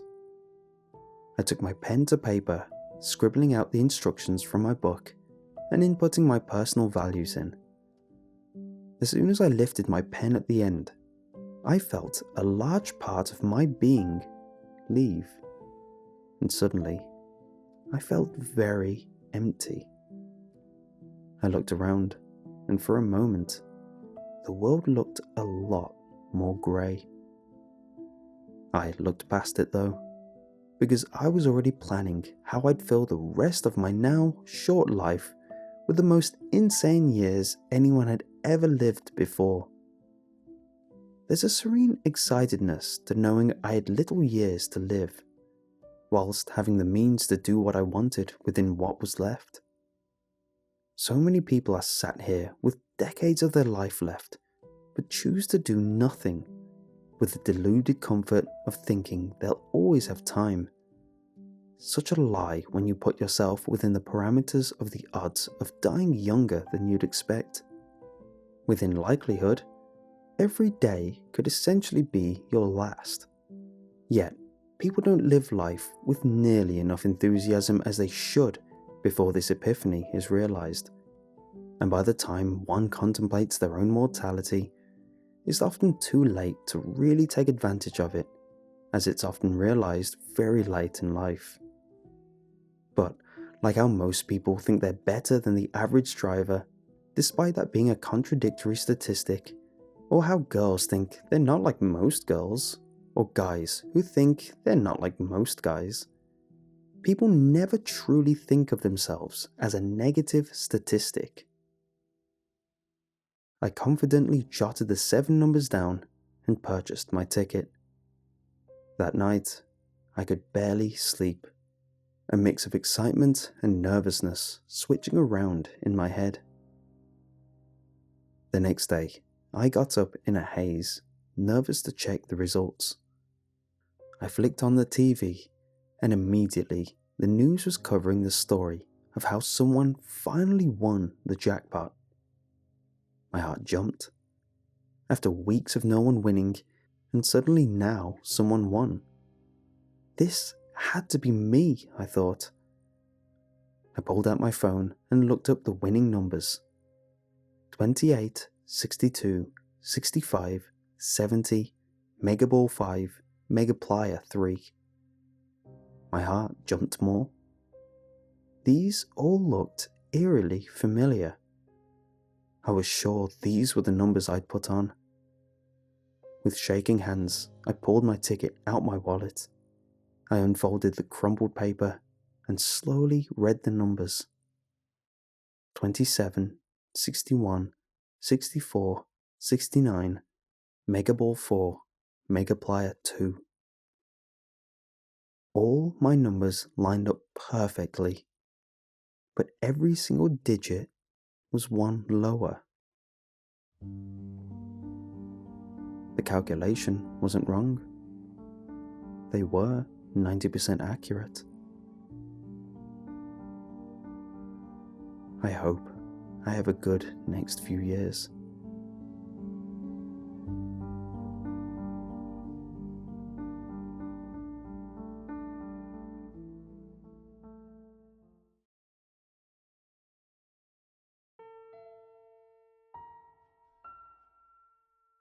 I want to say my house was untidy because of my busy lifestyle, but the truth is that there was plenty of time I had to clean up. I was just lazy. I hated going out in the cold, so I let bags of rubbish pile up against the back door. I hated the feeling of cold, murky water, so I left washing up until the last possible moment. And I hated the sound of the washing machine, so I do my load when it came to a time when I needed something. Honestly, it was never that bad to me until I first saw some bugs. They were fast, but when I caught sight of them, they were just like your ordinary garden variety of insect. When one wasn't fast enough, and I was, I gave it a hard press until it was a stain. I would have called an exterminator, but the idea of someone coming over would mean that I'd have to tidy first, so in my head, that was the first job. After a while, I started to develop a small stomachache. Nothing I couldn't handle, but it was a wake-up call to actually get off my ass when home and actually start sorting things. The biggest wake-up call, though, was a few days later. I had made lunch, which I did from time to time, since it's a great way to save money. An idea that was implanted in my head when I thought about the dreaded exterminator fees I'd be paying soon. I took a bite out of my ham and mayo sandwich and had already swallowed it when I noticed the twitching remains of one of the bugs.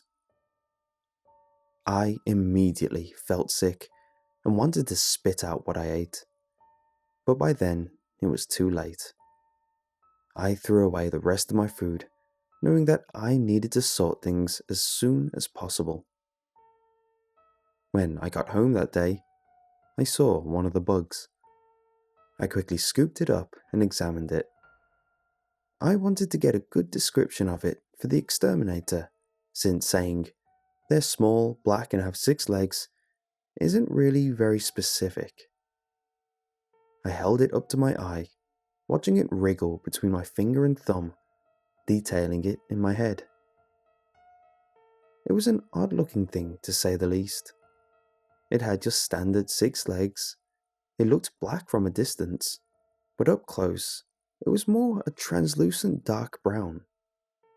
It took a while to notice, but its head almost seemed inflated, no doubt with whatever sugar water or drink they'd scrounged from my kitchen. The only other thing that stuck out to me before I stopped looking were the spines of the legs. However, at this point, something strange happened. First, my focus came and went. I struggled to grasp a solid image of the bug without it soon becoming too blurry to see. My breath shortened, my body now relying on staggering gasps. Something in my brain felt like it shorted, and my mouth instinctively opened. My last bit of control was me trying to stay upright and close my mouth. In my head, I questioned if I was having a stroke. Nevertheless, as soon as my mind lost focus of my body and onto that question, another reflex took over and shoved the bug into my mouth. I tried to force every portion of my body to spit it out, but everything I did turned into chewing. The feeling of the prickly, broken up carapace rubbing around in my mouth made me feel queasy all over. My effort to push it out with my tongue turned into swallowing. As soon as I felt like the bug hit my stomach, everything got worse. I fell on all fours, my dizzying vision barely making out the small black dots circling my hand. One by one, I picked and ate each bug I could get my fingers on. Even though my body was slow, they were seemingly easier to catch, almost like they wanted to be eaten.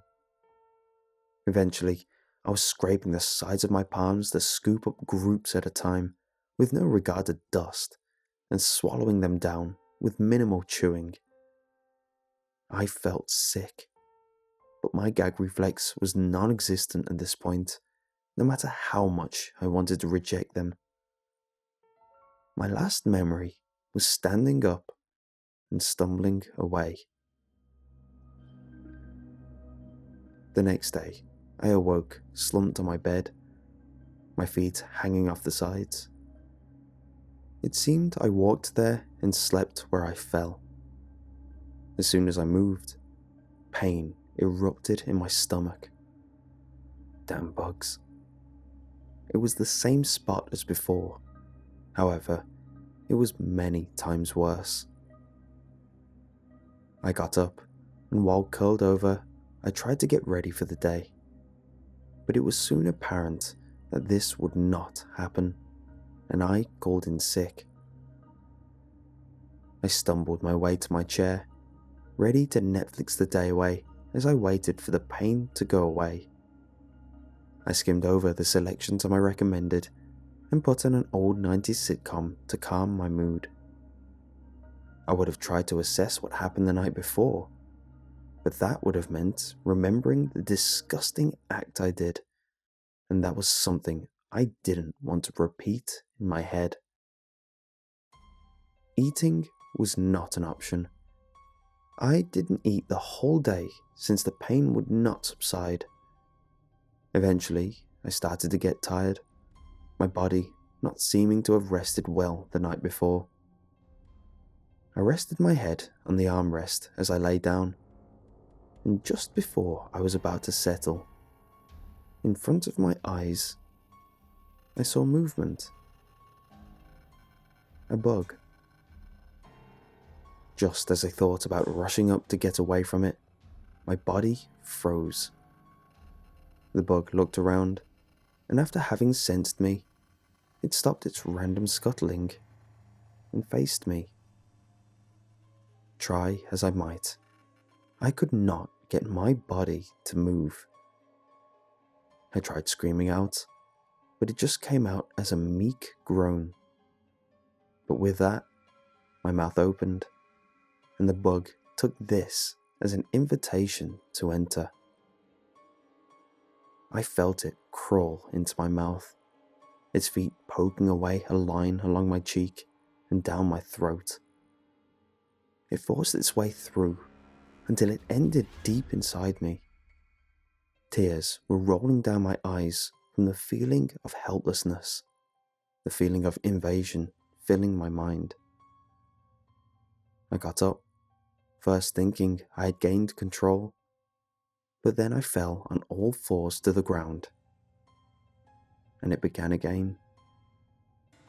Bugs surrounded me as I gorged on them, the brittle morsels getting stuck in my teeth as I swallowed clumps at a time, the gooey mess leaving an alien feeling layer on my tongue. All my senses numbed as I sped up.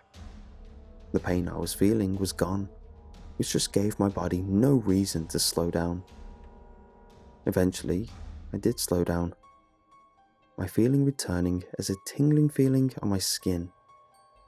And then I stopped, my body crashing down to the ground as I suddenly regained all control.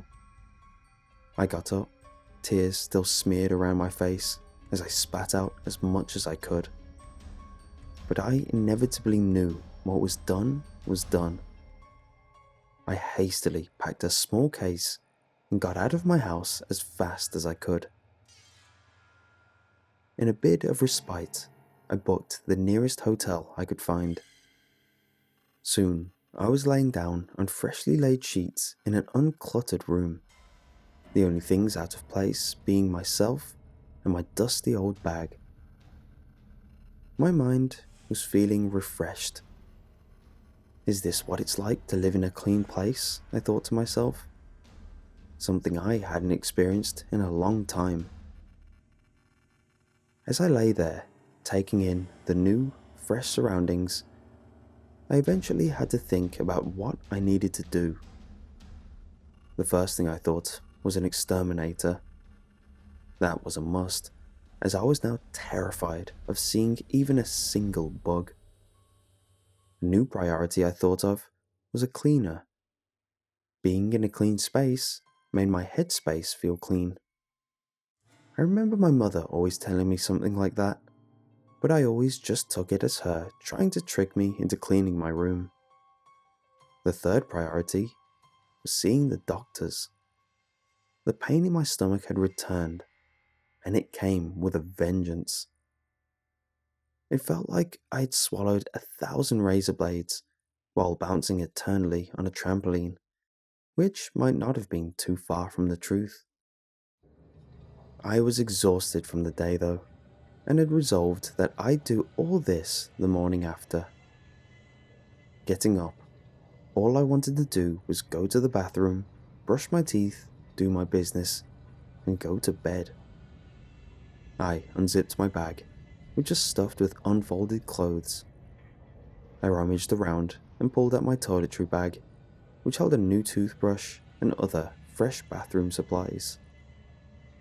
Ready to get my scrub on, I unzipped it, and my body froze. From within, dozens of bugs scurried out. They ran over my hand, along my clothes, and all over the bed. I couldn't move. I was again a prisoner in my mind, helplessly watching, wishing the worst wouldn't happen. But it did. My hand turned, my palm now facing up.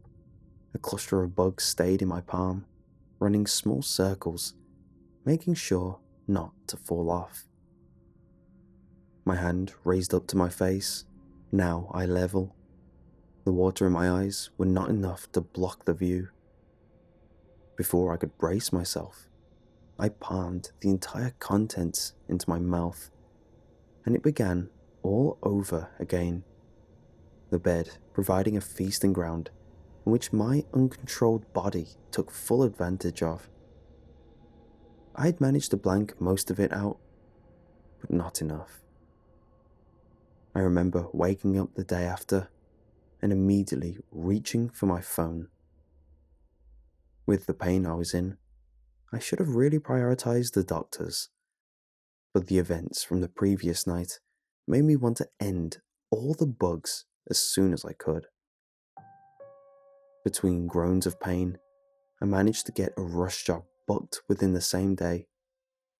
From the description I gave them, he said it'd be done by the evening. It cost a bomb, but in my head, it was worth it. I also got on the phone to a cleaning company to thoroughly sort my house.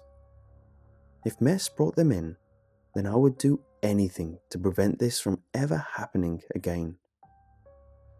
Again, it cost a lot to have them work on such short notice, but the value was justified. I lay there the entire day in complete agony, but felt smug with the satisfaction that this would soon be over. Other than the cleaner visiting me at the hotel to pick up the spare keys, I was left to curl up and rest. The day after, I received 2 calls, both saying they had done their jobs. I checked out of the hotel, another big expense since it wasn't pre-booked, but at this point, I didn't care. I slowly made my way home, having to take many breaks to just lean against the wall for support. My car was still at home, so I needed to get there before I could drive to the hospital. As soon as I entered the front door, everything was alien to me. The tables were spotless.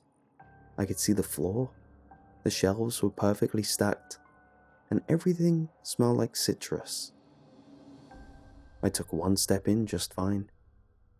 My second step didn't go as well. My leg caved under me, and I was on the floor. That was all I remembered before blacking out. I woke up to the sound of beeping. My eyes focused on the sterile look of the room. I recognized that I was in the hospital. A nurse noticed me and contacted the doctor who was treating me. Everything felt like a blur as I tried piecing things together. Soon enough, the doctor came in, and with him, he brought some answers. He started with a cliche good news and bad news. The bad news was that they had found some growth in my stomach. However, something was keeping it benign, and it was at a stage where it was still treatable. I looked at the new scar on my stomach and got the answer if it was still there. I asked how I got to the hospital, and the doctor said I was found by the cleaner. Apparently, they came by to drop off the spare keys since I wasn't at the hotel. When they got to my house, they found the front door open and found me lying on the floor unconscious, with bugs crawling in and around my mouth. I was in shock. I wanted to ask so many questions, but at the same time was at a loss for words. I pondered about what he meant about the thing which kept the infection benign. When I asked, the doctor had no answer. I vaguely brought up the bugs, asking if anything like that could be the factor, but it just seemed to confuse him, so I changed the subject. My time there just blurred by, and before long, I was back home. A scar to prove to myself that I hadn't just been dreaming this whole time. I stepped into my now hollow-looking house. I looked around, and everything was still. Not a bug in sight. I tried looking for them between the spaces under the fridge and other likely hiding spots. Nothing. I don't know if it was the bugs that helped me, but I thanked them anyway, just in case.